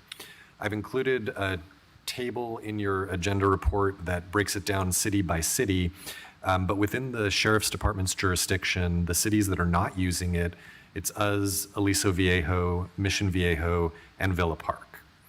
The other cities that are served by the Sheriff's Department, Dana Point, Laguna Hills, Laguna Niguel, Lake Forest, Rancho Santa Margarita, San Clemente, San Juan Capistrano, Stanton, and Yorba Linda are all using this technology. And so that is to say that this is a technology that the Sheriff's Department is obviously very familiar with. We have a policy before you today that would establish some of the city's own standards and guidelines for the deployment and use of automated license plate recognition systems. And just kind of breaking it down into major topics, we've included the policy, of course, in your agenda packet, but thinking of kind of 4 principal things that it does. One is that it designates the Orange County Sheriff's Department as the operator of the ALPRS system. Operator is a term defined in California Civil Code, and it brings with it requirements related to how the use and access of the system is to be undertaken. So the Sheriff's Department, by being the operator of the system, would be responsible for, among other things, establishing a privacy policy, a usage policy for these cameras. I've included their existing policy that they use in other jurisdictions in your agenda packet as well. I want to point out that it's actually not, a voluntary action here. If you get into the business of automated license plate recognition systems, the city cannot be the operator of the system. We're not a law enforcement agency. We contract with the Orange County Sheriff's Department for that service, so they are the operator by default. Does it belong to them then? No. So the way that the Sheriff's Department has arranged for the service in other cities that they serve is the cities themselves contract for the system, designate the Sheriff's Department as the operator of the system, and then they become the custodian of the records. The system itself, the contract is with the city, but the data within it, access to that data and the use of the data, that's all the Sheriff's Department side. The policy also includes some direction for the city manager to consult with the Sheriff's Department regarding the placement of the cameras that are associated with the system. We've had a preliminary conversation both with the Sheriff's Department and with the City of Laguna Hills about camera placement. One of the things that we can leverage in this process is because we're not early in this, there are cameras that exist in cities around us, and those narrow some of the gaps of where cameras might otherwise be necessary. So we're anticipating that an initial deployment of cameras will probably include 2 to 4 intersections. There would be multiple cameras at each intersection. Each camera only covers so many lanes of travel. But we're not anticipating a really significant number of locations being covered. And part of that is because surrounding cities have a lot of cameras already in place. Along with that concept of the Sheriff's Department being the operator of the system, the policy provides specific direction for requests to access captured footage to be referred to the Sheriff's Department. We will not be the custodian of records for it. We will not have the ability to access it. And by extension, we will not be able to act on whether there are discovery requests, subpoenas, public records requests for that footage. I will say that state law, again, very narrowly allows access to this footage. Generally speaking, the content that's captured is available to law enforcement agencies for official law enforcement purposes and for prosecutorial agencies. And obviously, by extension, it's then discoverable and so forth. But it's not the kind of thing that a member of the public can just request, 2 days worth of ALPR footage. And then finally, there's a provision in the policy where we're asking you to waive competitive bidding for the selection of an ALPRS provider. With the Sheriff's Department already having a majority of the cities they serve in this space, and specifically in the Southwest Operations area, which Laguna Woods is a part of, with 5 of those 7 cities already using ALPRS software or technology. We'd like to leverage that collective expertise and select a vendor that the Sheriff's Department's already familiar with and that their staff are successfully using in other jurisdictions, rather than going through a competitive process of our own, which may result in identifying a vendor that would be lesser familiar or not at all familiar with the people who are actually going to be operating it. So we've included that in there as well. If the council takes the recommended action today, future actions would include actually entering into a contract with an ALPRS provider. We don't have that contract for you today. That would come a couple months from now, most likely. We would at that point also talk to you about budget adjustments that are necessary. I can tell you that these are not particularly expensive systems. There's obviously a one-time capital cost of installing the cameras and the manner of installation does drive some of that cost, whether we can solar power them or whether they need to be hardwired into existing electric service. But that would all come at a later date. This is really the guidance for how we move forward with the process. We would also start to have a more substantive discussion with the Sheriff's Department about the specific placement of those cameras and make some decisions regarding the location of those cameras. And then finally, we do expect that if we move forward with this, that at least probably a majority, if not all of the cameras would need to be installed as part of a capital improvement project. So we would be amending the city's capital improvement program to do that. The reason being, we anticipate because of the width of the city's roadways, because Moulton Parkway and El Toro Road have so many lanes on them, we will probably need to hardwire cameras into our existing electric service for those traffic signal control components, rather than being able to use solar power cameras, again, just because of the number of lanes, they only cover so many. So we would try to use solar where we can, but very likely we're going to need to do some level of electric work to integrate them into our existing service.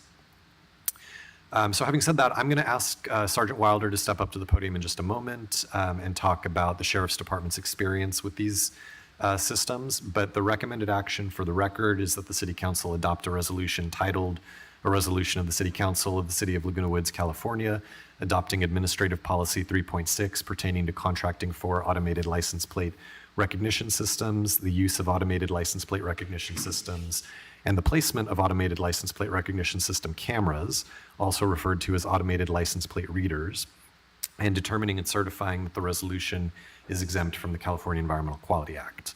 With that, I will ask Sergeant Wilder to make his comments. Certainly, and thank you, sir. Again, good afternoon to the council.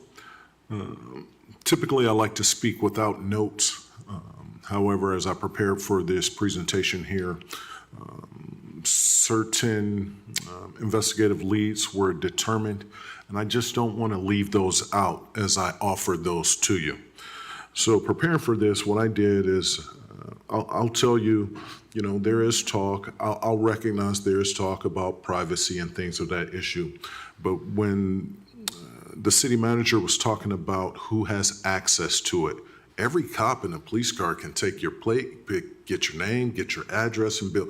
So when they say it's only admissible for law enforcement personnel, it's only admissible for law enforcement personnel.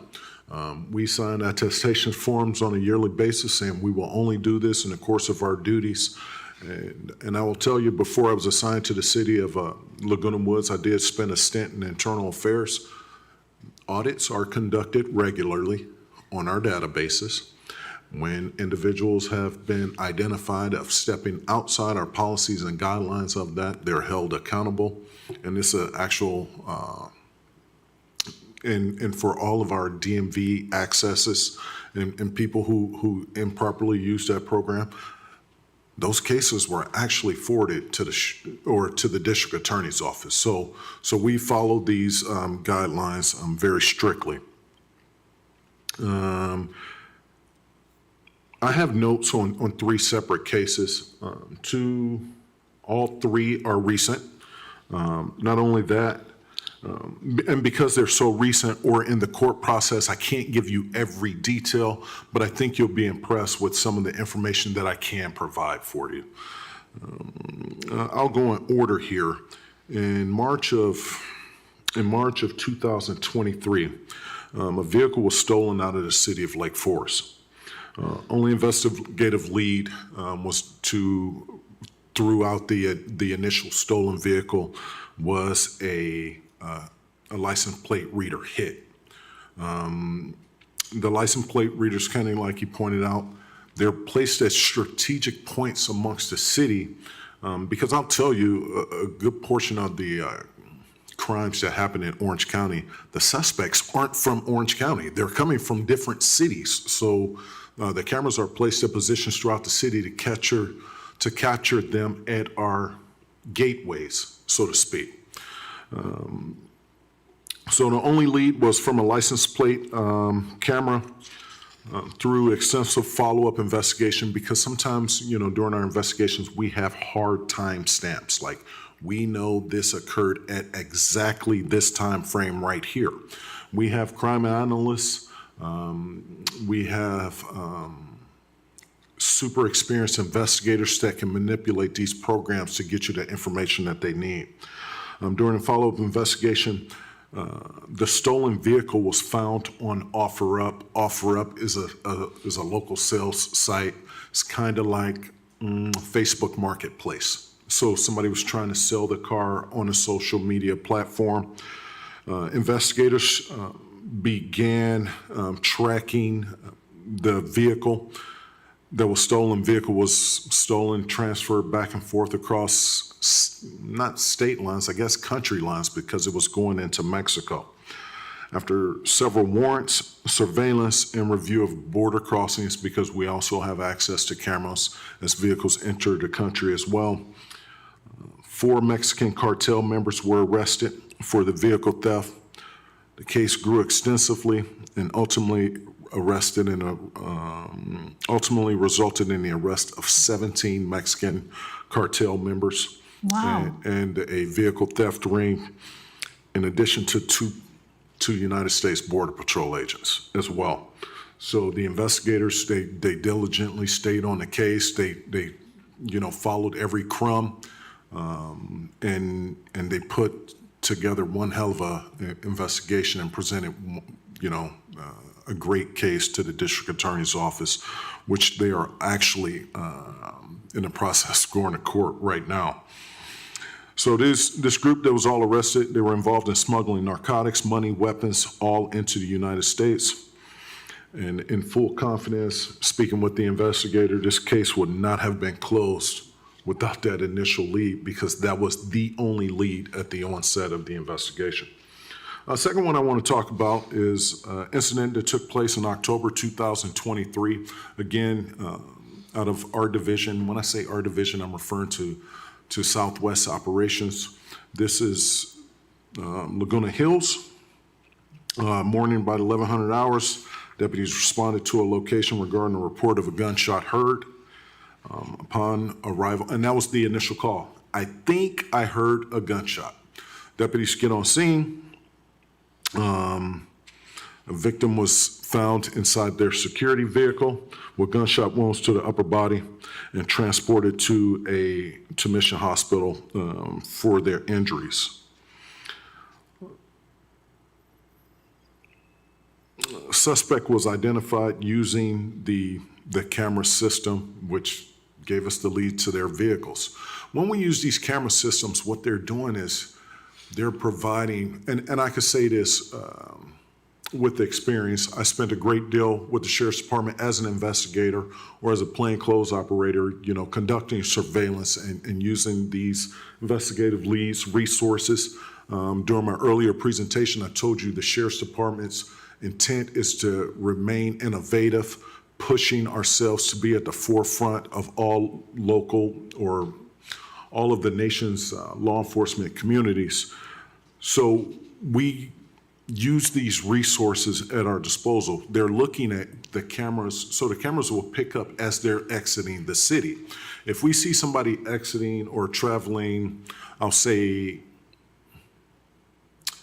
eastbound on El Toro, the investigators know to start contacting and reviewing the cameras from Lake Forest, Laguna Hills, Mission Viejo, things like that might pick us up. And those are the crumbs that can ultimately lead us to a suspect. Or if we only have descriptors of the vehicle, through the use of these additional camera systems, we can start painting a much clearer position or picture of the vehicle as we move along.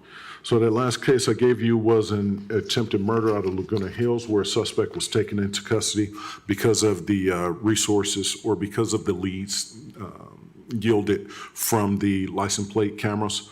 And the last one is in April 2004, deputies were dispatched, again, Southwest Operations, dispatched to a robbery at a bank in the city of San Juan Capistrano. Suspect entered the bank, pointed a handgun at an employee, demanded money. when an employee told the suspect, there's no money at my window, the suspect actually fled.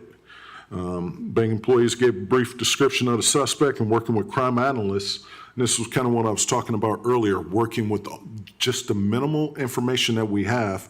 We had a description, we had a time, because we have the time on their cameras as he walks into the bank, and we can start piecing those investigations together there. They started looking at all of the cameras, surrounding cameras, with the vehicles leaving the area, and slowly and diligently ticked one off at a time, one off at a time, one off at a time, one off at a time. This has got to be it. So they started following that vehicle there, and I'll keep going. Investigators worked hard to find a plate associated with the vehicle. South Det was contacted. South Det, all of our South cities provide one deputy to work in a plainclothes capacity to conduct surveillance to assist our investigators. Because it's kind of hard to conduct surveillance wearing a shirt and tie, sitting in a Ford Taurus or Ford Fusion. So they use these plainclothes operators to go out and conduct surveillance to gather that information needed for these investigations. South Det conducted surveillance on the location, ultimately identified and detained the suspect 5 hours later. So additionally, we're responsible for the major accident investigative team that falls up under Southwest Operations and the Chief of Police Services for Laguna Woods, Captain Alday. So they respond to all of the significant accidents that we have around the countywide for all sheriff's departments jurisdiction. I think the number is somewhere around 15-20% where hit and runs or we'll have significant injuries at the scene of a crash. Well, if you're involved in a major crash and that car takes off, you're able to provide us almost no information whatsoever. It was a green car. Like, well, can you tell me the make? Green? Like, no, that's a color. We're still looking for a model or anything like that. I'm pretty sure it was green. And that's all that we can get from our victims, unfortunately. However, these camera systems, we can send our investigators back, our investigative assistants, and with the opening of our brand new real-time operations center that the Sheriff's Department is spearheading right now and staffing up, and it's phenomenal. We have analysts who's listening to the dispatchers. They can gather additional information and build and work with our deputies on the scene to get this information out almost in real time or as it's happening. So they'll start looking at those cameras at the surrounding areas. Okay, I found 6 green cars within the time of this traffic collision. From that, whittle down. Almost 15% of our hit and runs are cleared solely with the flock cameras alone because of the initial time frame that we have that's provided from us by either our victims or witnesses to the scene. So as an investigator, I believe in providing our staff with all of the tools that will allow us to continue being effective and completing and conducting investigations to get us all to the desired results that we're ultimately looking for. While you're still there, Chris, do we have any questions? I would think that this is with the cameras, I would think using AI, it would really go fast. Let's say that I was just thinking all the ways AI could figure into this, and it would seem to me you could sort very quickly and get to your results. My gosh, just think about that. To be honest, I'm not a big computer whiz, and I think there's already groups that's looking at what can be used, how can AI assist us in the future. This system has developed significantly since the 10 years ago when I was driving a police car, putting mile after mile on the cities and streets and blocks that I patrol. And, you know, to imagine where we will be at in the next 10 years is through the roof. So that might be very well be a possibility. Because I've heard, you know, you have an accident, let's say that you know it was a white Nissan, I just made that up, of course. Correct. And so you look, with AI, I tend to think you could go to the state database and know how many white Nissans there are in the state within minutes. I would tend to think this, and just think about all the possibilities there, wow. Yes. Now, why have some cities not done it? Is there a reason why we didn't do it? What's the background on that? I mean, I don't know that there's a one-size-fits-all answer to that question. I think with most cities, you have a range of priorities and things just Right. come up at a different time. But I think with this technology, you know, initially it was a handful of cities, and then as it has become both much more successful with, you know, proven results, and also as the technology has matured a lot, I think you've seen in recent years a lot more cities come on board with it. And so I think from our perspective, the genesis to why we're talking about this today is, like the Sheriff's Department, we agree that this is a tool that our investigators should have. And given the proliferation of cameras in the area, we're currently a bit of a gap, right? There's cameras around us, but then you enter Laguna Woods, and if you enter Laguna Woods and exit Laguna Woods, you're not captured on a camera until you get somewhere else that happens to have a camera. So in the spirit of helping to winnow down the area, I think the time is right for us to do this. I think the technology has proven itself. And so, yeah, I don't know I can't speak for other cities. I do know in some jurisdictions, they are not as fortunate as we are to be in a positive financial picture. And there is, with the ALPR cameras, there's a one-time cost, but there's also a kind of subscription maintenance cost for it. And so I think financial reasons may also underlie some of the decision-making. But we're fortunate that, I didn't mention it earlier, but my expectation is that at least with an initial deployment of like 2 to 4 intersections, I don't actually expect it to impact the city's bottom line. I think that existing savings that we already experience within the Sheriff's Department due to vacancy credits and overtime and so forth, that we can probably call it a wash and absorb this within our existing budget, but in the process, obviously give a very useful tool to the people we've asked to keep us safe. And those gaps, there's going to be gaps. Yeah. Here's an example. I told you there's cameras at the borders.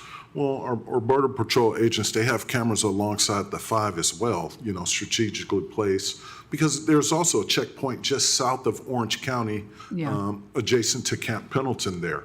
So if there's 3 cameras in place, you know, that gap, while you're waiting for that gap and the timetable and the formula to use it again, minimizing these gaps will certainly enhance our investigators' abilities, you know, to track those breadcrumbs, those theoretical breadcrumbs or hypothetical breadcrumbs a lot more quickly.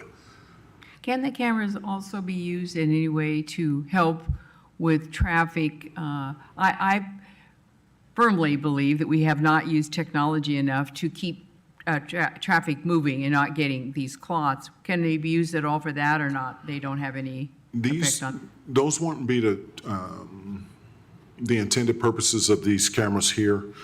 But can that be used in the future? Absolutely. Can somebody put a scheme together where our traffic index could be affected by it? It could. Okay, because that would be a positive too. Thank you, Carol. Cynthia, do you have a question? I just want to note that one of the things we do as a city is not just take care of ourselves, although this may be an added piece of security for ourselves, but we take care of our region and we try to coordinate and cooperate in terms of traffic congestion and water runoff and all of those kinds of things. And this is a good example of that. And you think we should vote yes, yeah? Okay. Thank you. All right. No, I agree that it's an important tool that can keep us safer. Thank you. Danny? Certainly. I don't either. Thank you, Sheriff. You're welcome to come back every week, every meeting if you'd like. Okay. Mr. Mayor, don't tease me with a good time. Chris, what is your pleasure? What do you want to If we can get a motion for the recommended action, that would be great. All right, I'll let's move start it. over here. Who would like to move it? I'll move it. You'll move it, and you'll second it. Annie seconds it. All in favor? Aye. Aye. Any opposed? No. Thank you, Sheriff. Certainly. Thank you, Mr. Mayor. Thank you very All much. right. Let's go to the automated, no, that's that one. We are now going to the license, no, we did the aren't we going to the Overhead street name signs. the street names? Yes. So- Okay, tell us, and then throw us the bone as to what we're to do. Yes. So we are currently working on a policy that would provide some internal guidance for how we replace, maintain, and design our overhead street name signs. And I've included an image of a overhead street name sign in the city. It's the Via Campo Verde, the hanging green signs that are over intersections. We have several signs that are in need of replacement. And though one option is that we could have just replaced like for like, it occurred to us that we don't believe that the city council has ever had a conversation about the design of those street signs. And as I'll talk about in a moment, you don't have a whole lot of discretion in the design of the signs. But before we went out and started replacing the deteriorated signs, we wanted to at least check in with you and make sure what we were going to do is what you want to do, or if there's something different, we can certainly, this would be an opportune time to entertain that.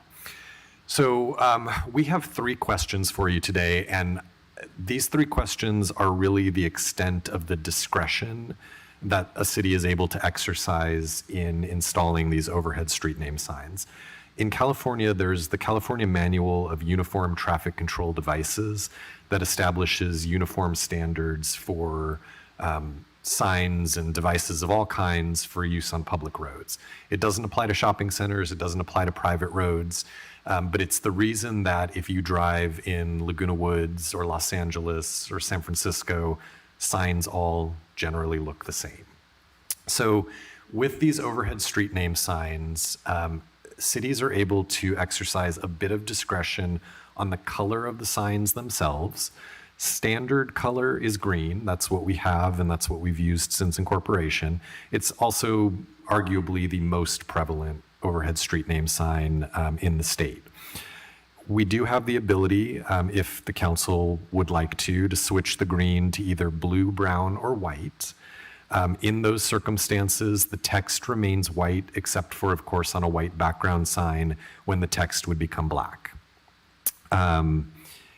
The second area that you have some discretion is for whether an overhead street name sign includes a border or not. By default, there's a white border around the sign. You don't have to have the white border. The color you select for the background can be the full background color. It can run edge to edge on the sign. I believe the intent of the white border is because during the day, you would be able to discern a little bit more clearly that the sign is rectangular in shape, and at night, the border provides that rectangular framing. But again, you don't have to have it. And then the third is you have an option whether or not to include a logo on the sign. Some cities do, some cities don't. Candidly, I think a lot of cities just have signs up that they've had up for 100 years, and it may not have actually been an intentional decision on their part or not. But there are certainly cities around us that have logos on the signs. There are cities that don't. We've included some of that information in your agenda packet. I guess the nearest city that I'll just use as an example, because they have adopted their own standards for these signs, the city of Aliso Viejo, as part of overall branding in the community, they switched from a standard green and white sign to a blue sign with the city logo included on it and with no border. So they've taken full advantage of the very limited discretion that they have to come up with something that is unique to their city. The blue in their case corresponds nicely to their logo, and so I figure it was all a decision around that. We've included some mock-ups in the agenda packet, and I've just pulled out, I think, two that do the job here. On the left side of the screen, this would be a standard street name sign. You see the frame around it, that's the part that attaches to the mast arm. In this image, you also see that there's a white border around the sign in between the frame and the green area, and then it's a standard green background. So this would be the standard street name sign. You have the ability on the standard sign to eliminate that white border if you wanted to and have the green run all the way to the edge. You also have the ability to add a city logo, which is what's shown on the right side here. The California Manual of Uniform Traffic Control Devices has a very specific standards for sizes of text, for sizes of logos, the placement of them on the sign. So this sign that you see there conforms with all of that guidance. You couldn't, for instance, take that logo and move it to the other side of the sign. Has to be where it's shown on this screen. Very limited discretion. One of the things to note is that in any of these options, if you include the logo or you don't include the logo, the text size stays the same. It's still a 12-inch capital letter and a 9-inch lowercase letter.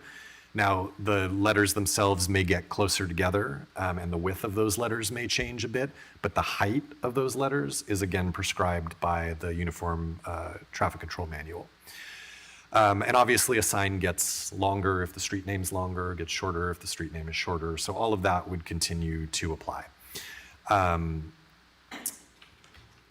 Aside from that, I guess I'll just note for the record that from staff's perspective, any choice you make today is perfectly fine.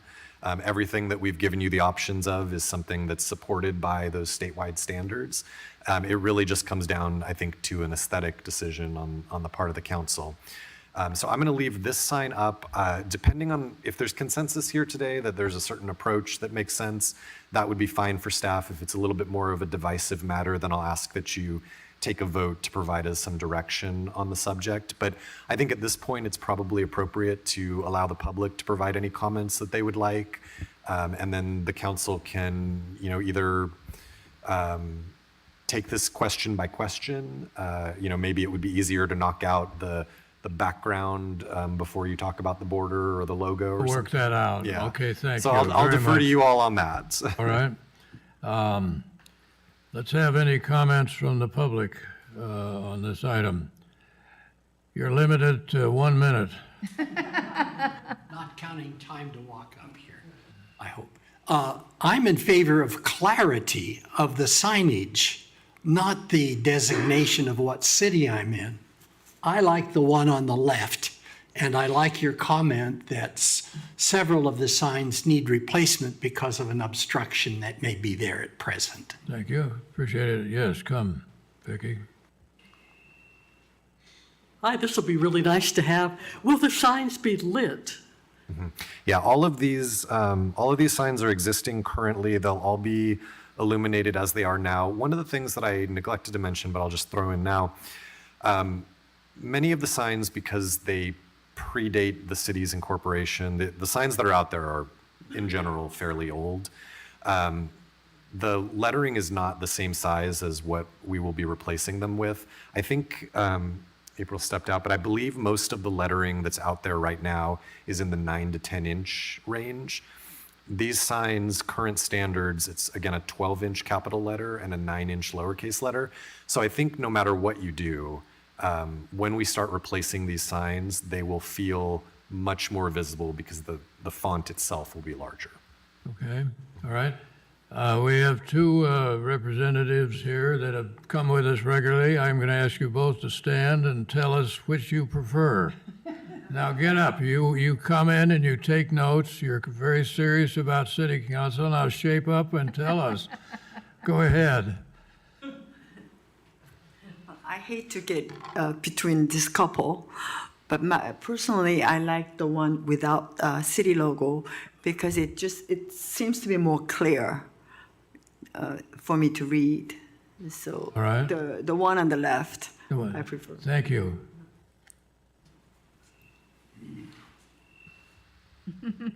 Don't blow it. I agree with the lady and the gentleman. I prefer it on the left because it's bigger, wider, easier to recognize. Thank you. So it's 4-zip so far. Start over there. No, I really think you ought to throw your hat on the ring at first. All right. I actually disagree. I looked at them very carefully, and I noticed when El Toro Road is out, that I can look on the right and I see the whole thing all at once because it's closer together. And I realized actually I could read it better with the logo, strangely enough, because of the spacing. And it kind of surprised me because I would have thought exactly what you said. Don't clutter it up, make the street sign clear. And then I looked and I realized, no, I like it when the words are together because I can get them in one group. And so I actually did prefer the one with the logo. So it's not the logo that is. No, it was, yeah, I found it easier to read when you composite. How you Yeah, do it, I did, okay. actually. All right, thank you.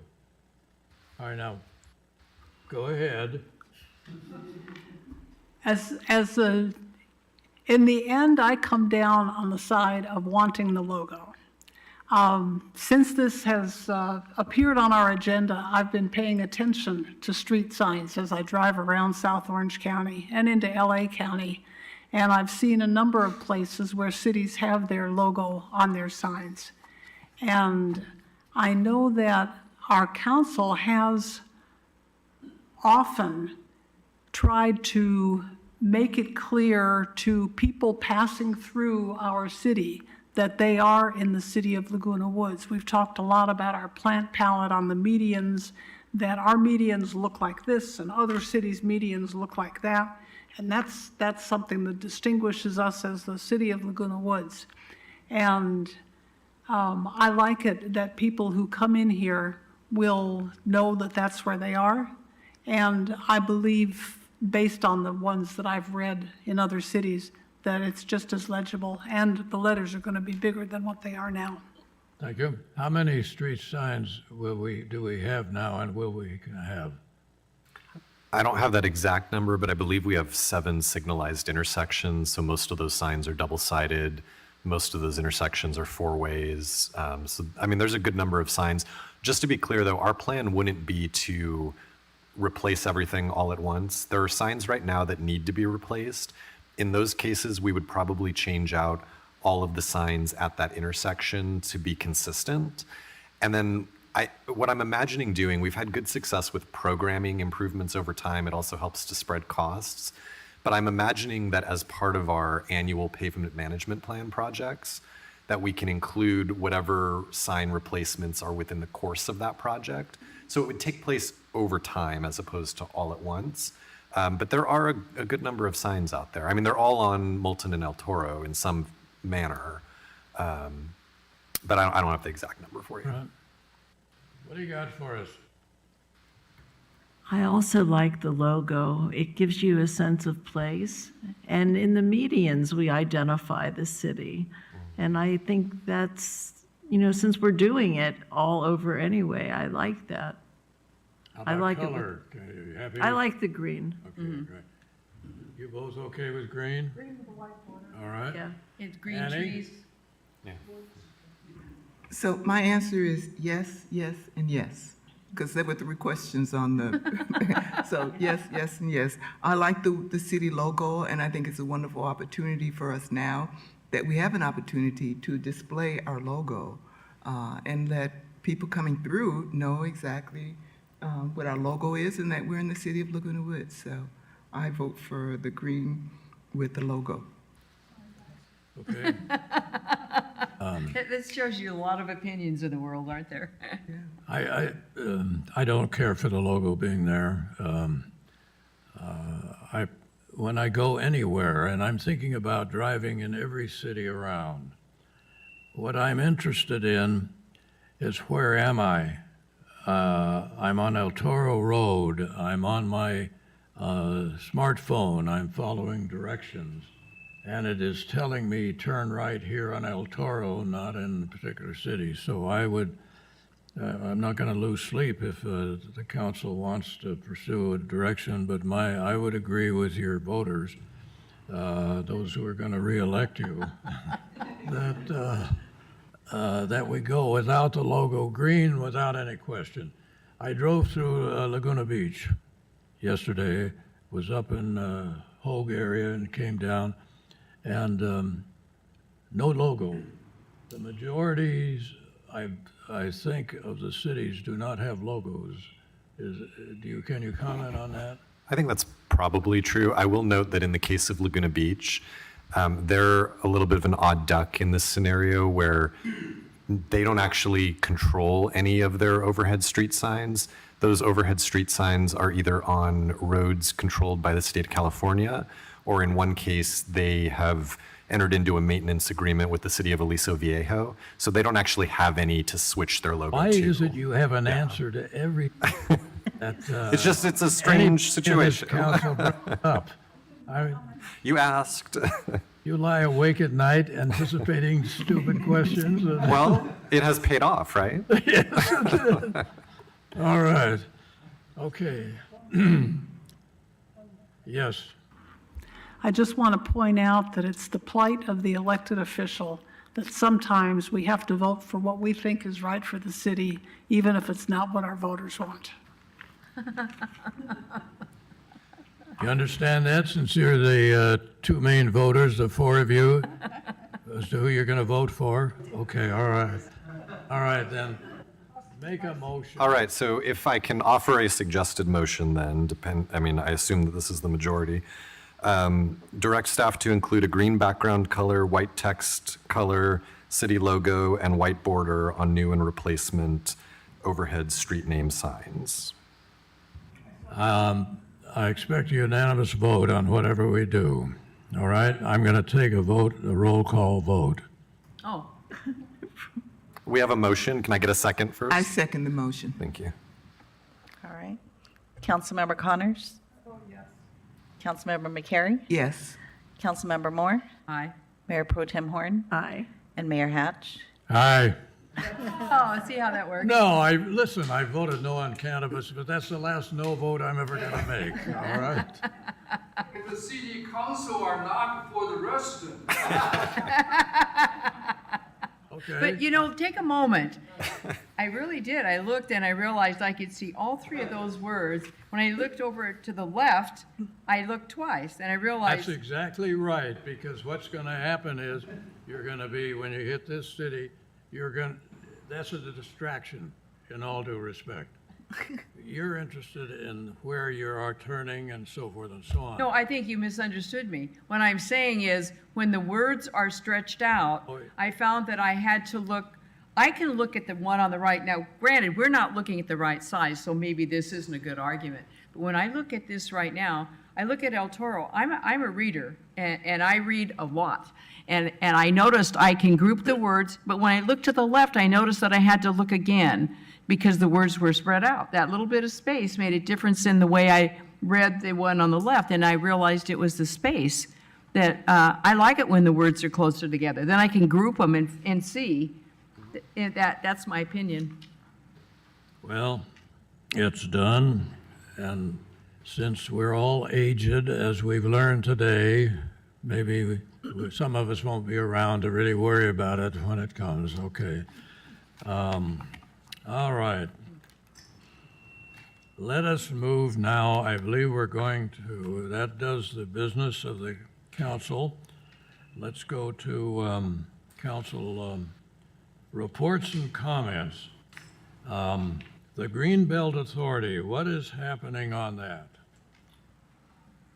I actually have a presentation that was presented to the Coastal Greenbelt. Yes, give me just a moment. While Chris is pulling up the slides, this was a presentation that was presented last month by the Laguna Canyon Road, and they have a project that they called the Protect and Connect. And it was, and I'll just, while Chris is still pulling it up, the Coastal Greenbelt reviewed and listened to the presentation in the context of the work that's being done and how it affects the Laguna Coast Wilderness Park and all the open space. All right. So It's coming up right now, sorry. So basically, again, it's a project, a Laguna Canyon Road project, and was presented to the Coastal Greenbelt Authority on May 8th. And this is kind of like an overview of a lot of the open space. But I think that road there is Laguna Canyon Road. Right. That's in the middle of all of it. North? It's just it's a road, and yeah. So, next slide, Chris. So basically, a little bit of the background of this project. It's a study that's being done, and I guess it was started back in 2015, some years ago. And it's looking at the area, El Toro Road to the Canyon Acres, and Canyon Acre Drive, which is about 2.5 miles, and is owned and operated by Caltrans. They're looking at heavily used by pedestrians, cyclists, motorists, and transit riders. They also looked at some of the safety concerns that have persisted. They looked at primary evacuation routes and emergencies, ecological impact, and gateway into the city. And then again, the Greenbelt is looking at it from the perspective of how it affects the open space in the parks. Next slide, Chris. So that's basically when the project began. It started back in 2015, and I wasn't privy to the beginning, so I don't know a lot of the background information about all of this. But again, the Greenbelt Authority were pretty much okay or knew about the past and the present. So that's just a timeline. I thought I deleted this slide here. Okay, so the task force, you can go back to it and I'll just, okay.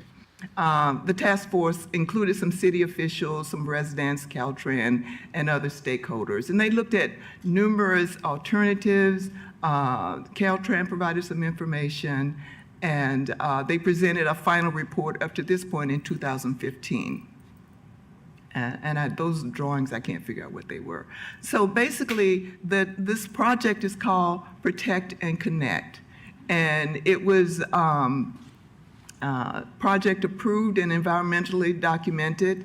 It was initiated in May of 2023. And so basically what it does is looking at the impact of trafficking and all of this. And it looks like it was initiated back again in 2024. Apparently there was some time frame between some work being done on the project and presenting to the Greenbelt Authority where they were in terms of movement with the project. Next slide.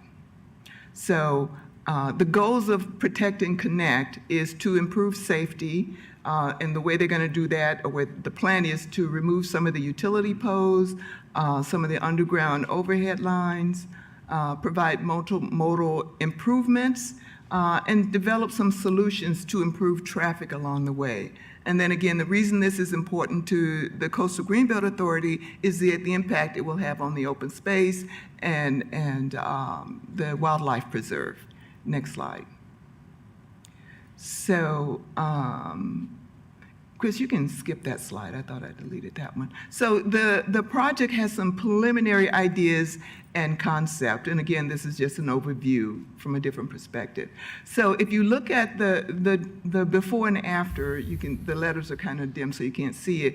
On Laguna Canyon Road, the before you can see the overhead, the power line poles, and just all the way down through Laguna Canyon Road.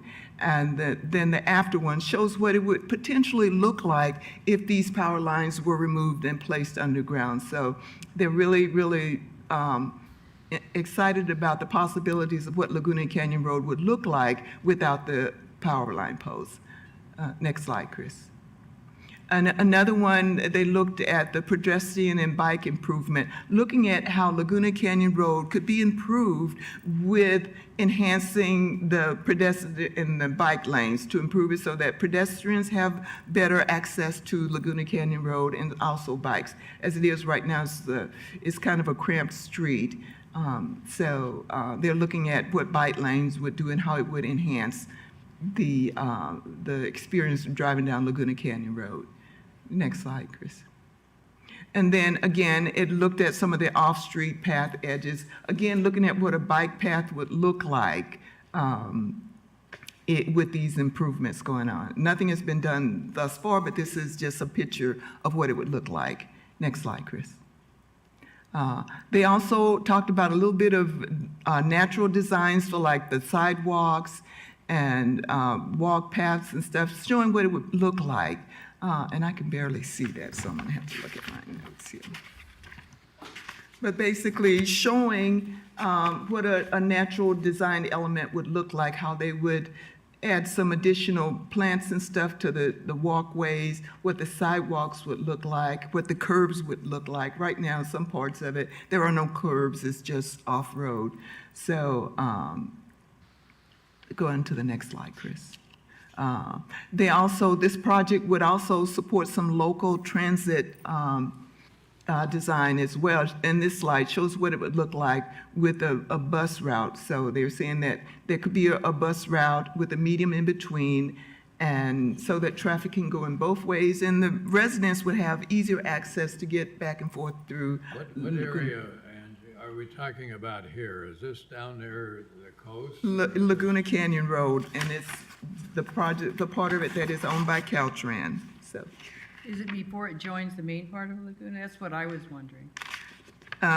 Before we turn left and get on the From El Toro, yeah, you go. Laguna Canyon. No, it doesn't include the El Toro section, pardon me. So the study area is El Toro Road to Canyon Acre, which is 2.5 What is El miles. Toro to Going Canyon? up towards. We're talking about that, 75. really? Okay. Not, I didn't know we had any buses along there. Well, this is an enhanced project, so they're looking at the possibility of what it would look like if there was transportation and how people could have, more access to in and out of the city. Okay. Okay. Next slide, Chris.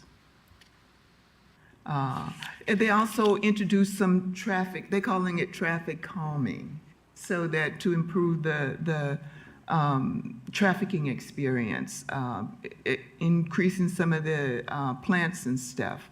The first slide there shows a little bit of a raised medium island, whereas most of that area doesn't have any islands, but they would raise those islands up, looking at some curb extensions. A lot of stuff that wasn't really so much the concern of the Greenbelt Authority, but as you can see, the Greenbelt is looking at how these improvements are going to affect, and I'll talk about some of the concerns that the Greenbelt Authority had with these improvement projects. If you go to the next one. So that was it. So basically, I know I went through a lot of slides, but the Greenbelt Authority did have some comments about the improvements and the protect and to serve, because we are mainly looking at the wildlife preserve and how it impacts the animal crossings. So some of the issues that the Greenbelt posted after this presentation was, first of all, the impact of using the current road easement for pedestrians, bicyclists, public transit improvement, underground utility lines. This adjacent use could degrade the wilderness habitat, and so they voiced that concern. Using of parkland for underground utility lines and electrical vaults was another concern for the Greenbelt. If bicycles, use of Willow Canyon Road and Big Sur as this project expands, some of the issues, if bicycles are encouraged to use the new bikeway, they might park their cars in the staging areas and ride or walk to Laguna Beach. This could present an impact on the parking available for park users. Also, using the staging area for the electrical vault and underground utility lines could impact the availability of parking for park users, including during the construction period. We are concerned about the safety of park users as they enter and exit these staging areas. And then the final concern was about the wildlife roadkill. And so we're asking if the project proposal could include some road improvements that would include some overhead or underground wildlife corridors for strategic points for wildlife, so that they're not in the midst of crossing streets, or so they're asking that some kind of provisions can be made for a wildlife corridor. So it was informational only for the Greenbelt, and so the concerns were raised about the impact of any kind of construction would have on the wildlife preserve. Who made the presentation to the Greenbelt Authority? The Laguna Canyon Road project. Was there a governmental agency that was presented it? No, it's the Laguna Canyon Road project. who are those? I believe it's Caltrans and the city. It is Yeah. Caltrans, it is. It's a Caltrans project. And that's dangerous when you let them involved. I would be afraid. I really watch if they're involved. And this is the first time since I've been on the authority, on this committee, that this kind of a presentation has been presented. So I'm learning a lot about, this area of improvement and how it really does affect the Greenbelt Authority, because kudos to the authority and to Mary that anything that goes on that affects wildlife and the Greenbelt Authority is right there looking to see how we can protect the animals and the wilderness parks as well. Thank you. You had a comment on this particular item? I spent a number of years as our representative to the Coastal Greenbelt Authority, and I haven't ever seen a presentation like this, but there are a lot of background issues. One of them is that Laguna Beach only has 3 ways to get in and out of that city. You can go north or south on Pacific Coast Highway, or you can come up the canyon, and that's it. And so if they need to evacuate because of a coastal disaster or a nuclear incident or anything else, it's really important to them that that place be available, accessible. Their utility poles pose a hazard because if there's an accident and someone runs into a utility pole and it falls across the street, it closes that road for half a day, sometimes more, sometimes less. It's a big deal. And their overhead wires pose a fire hazard, especially if they're knocked down or in a high wind. I know our city has worked out methods of conveying reserve cash to Laguna Beach to put into their fund for when they eventually undertake the expensive project of undergrounding the utilities along there. But you can't expand this road, which is used so much by bikers and cars. Not as many walkers, but an awful lot of cyclists. I go down there like twice a week to the beach, and it's a cramped kind of road, and the parks and the wilderness area and the Greenbelt Authority are very fierce in protecting the wilderness right up to the border of the road, and they worry about light pollution and noise pollution and tire dust pollution and all those things along the verges. So any kind of widening is done at the expense of the wilderness area.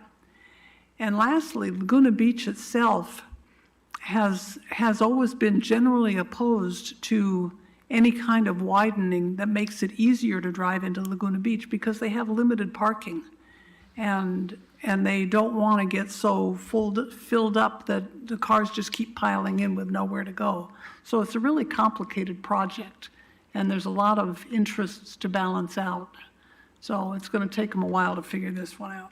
And the Greenbelt Authority is just watching and waiting to see whatever is being done and the impact it's going to have on wildlife in the wilderness areas.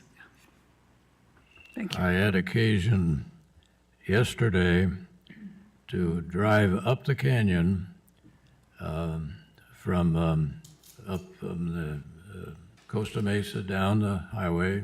My wife and I watched the ocean, and I hit Laguna Beach at about 4 in the afternoon and waited with the slow traffic that was going to get to the Canyon Road when past the Art Center. And the beauty of that facility, of that road, It is beautiful. was just really hit me. When I turned left off of Pacific Coast, after waiting 2 or 3 signals to turn left, and started up and past the art shows, and then the traffic backed up. I was in no rush. I was at total peace. I let cars go in front of me as we all went into a single lane. I looked at everything was green, or whether it's green or not, and there was a sense of going back in time when the oil painters of Laguna Beach were painting the canyon roads and that sort of thing. So it took me not a half an hour, but say 20 minutes to finally get up there, past the new resident that was the little homes that were being built on the right side. You've all seen that. That's gone up. But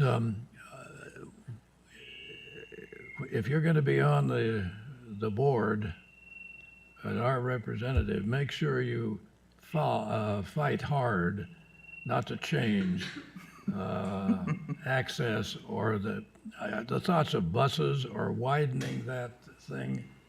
And we've lost 100 years of history on that canyon. Well, anyway, thank you. What you got for us? All right, let's see, who is me? I'm next.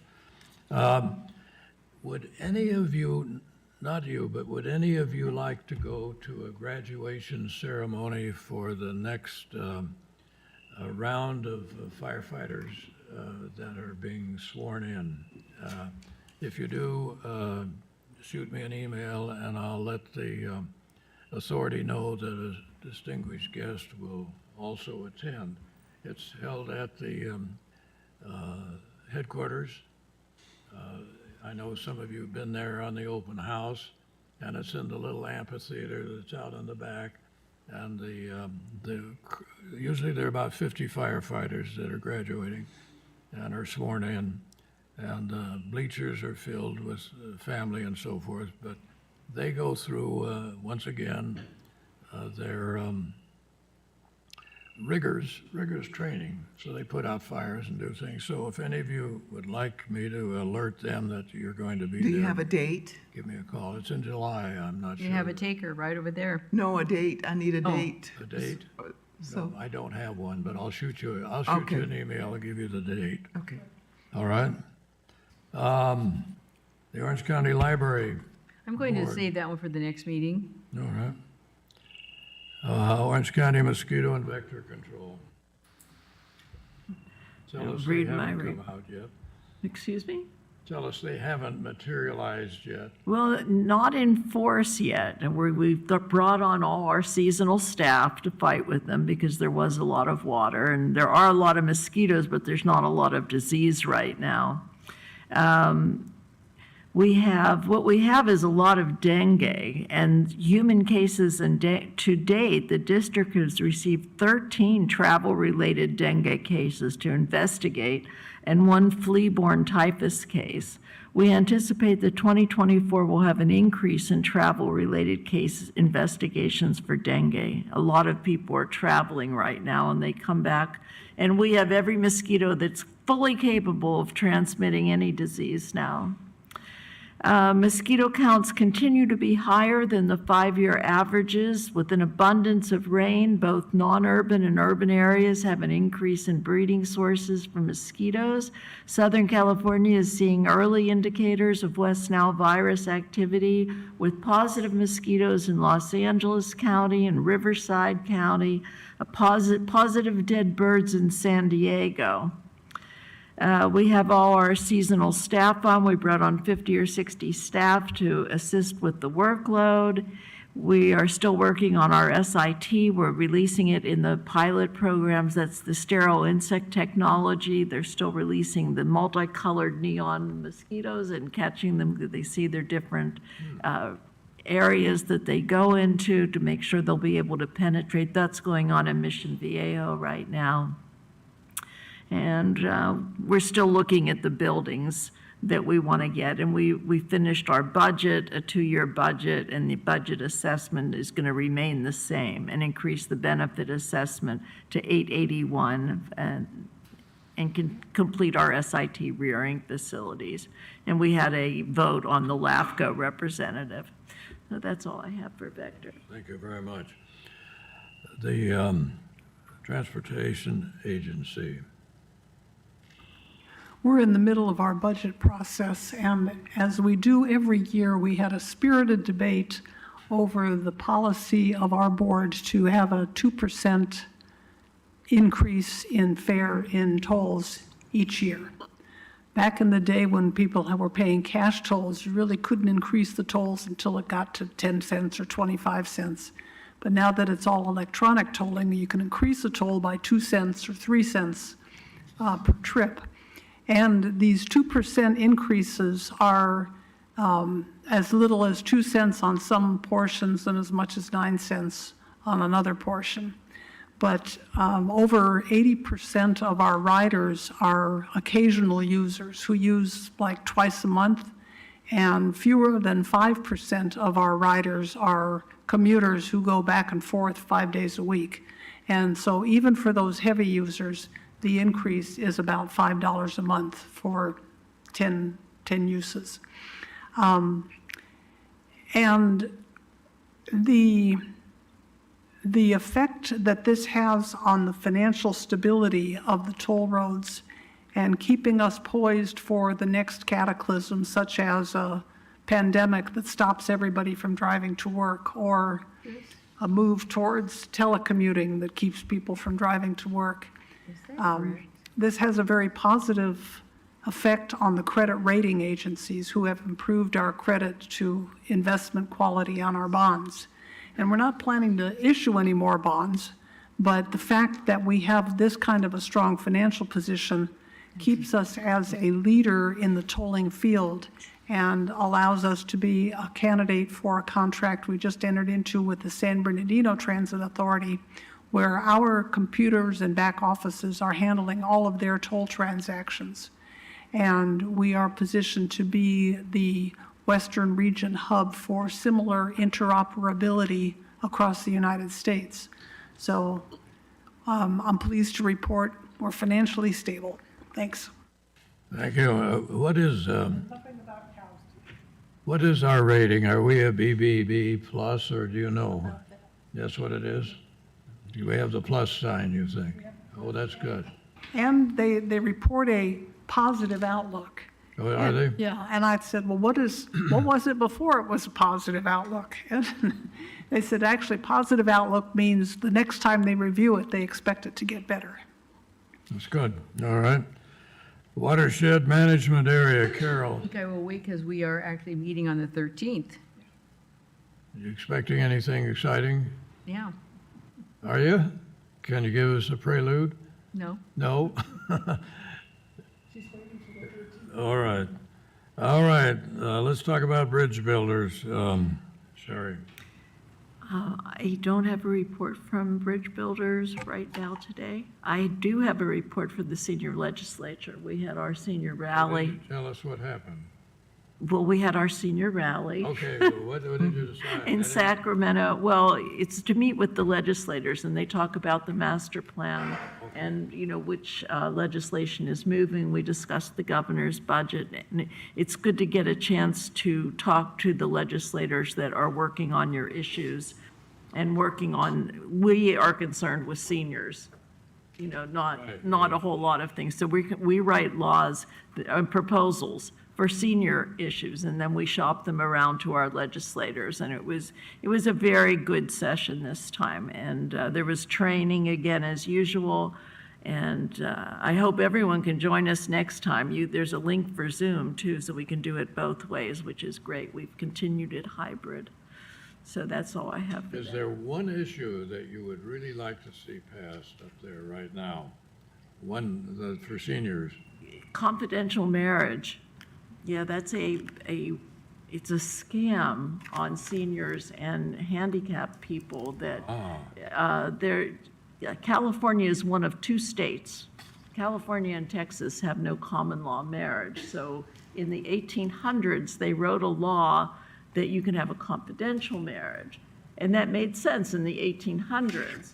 It doesn't really make sense in this day and age where there's prenups and divorce and things like that that would stop it from being confidential. And the idea that you could take someone, this is what happens, is someone would take a senior to a notary public, and some notaries have training that they can marry people with no witnesses, no records, and then they can dispose of the assets. And the family doesn't know until after death. And the person that married, it turns out that they're a bigamist. They were married to 5 or 6 different people, and they prey on everybody. And so we're trying to change that because the need for confidential marriage doesn't really exist anymore. Well, it's been abused, apparently. Yes. All right. Any other comments or reports from anybody, starting on this side, going around over here? Well, listen, it's been a fruitful day, and we thank the Sheriff's Department certainly for being here, and for those of you who are residents who have spoken. And Before we adjourn, if I could just note, Councilmember Moore pointed out a typo on the agenda. There is no meeting on Wednesday, June 19th, not July 19th, in observance of Juneteenth, National Independence Day. So the City Council will meet next on Wednesday, June 26th at 2 p.m. it is 2 p.m. Thank you on that, Carol and Chris. And thank you all for a stimulating meeting.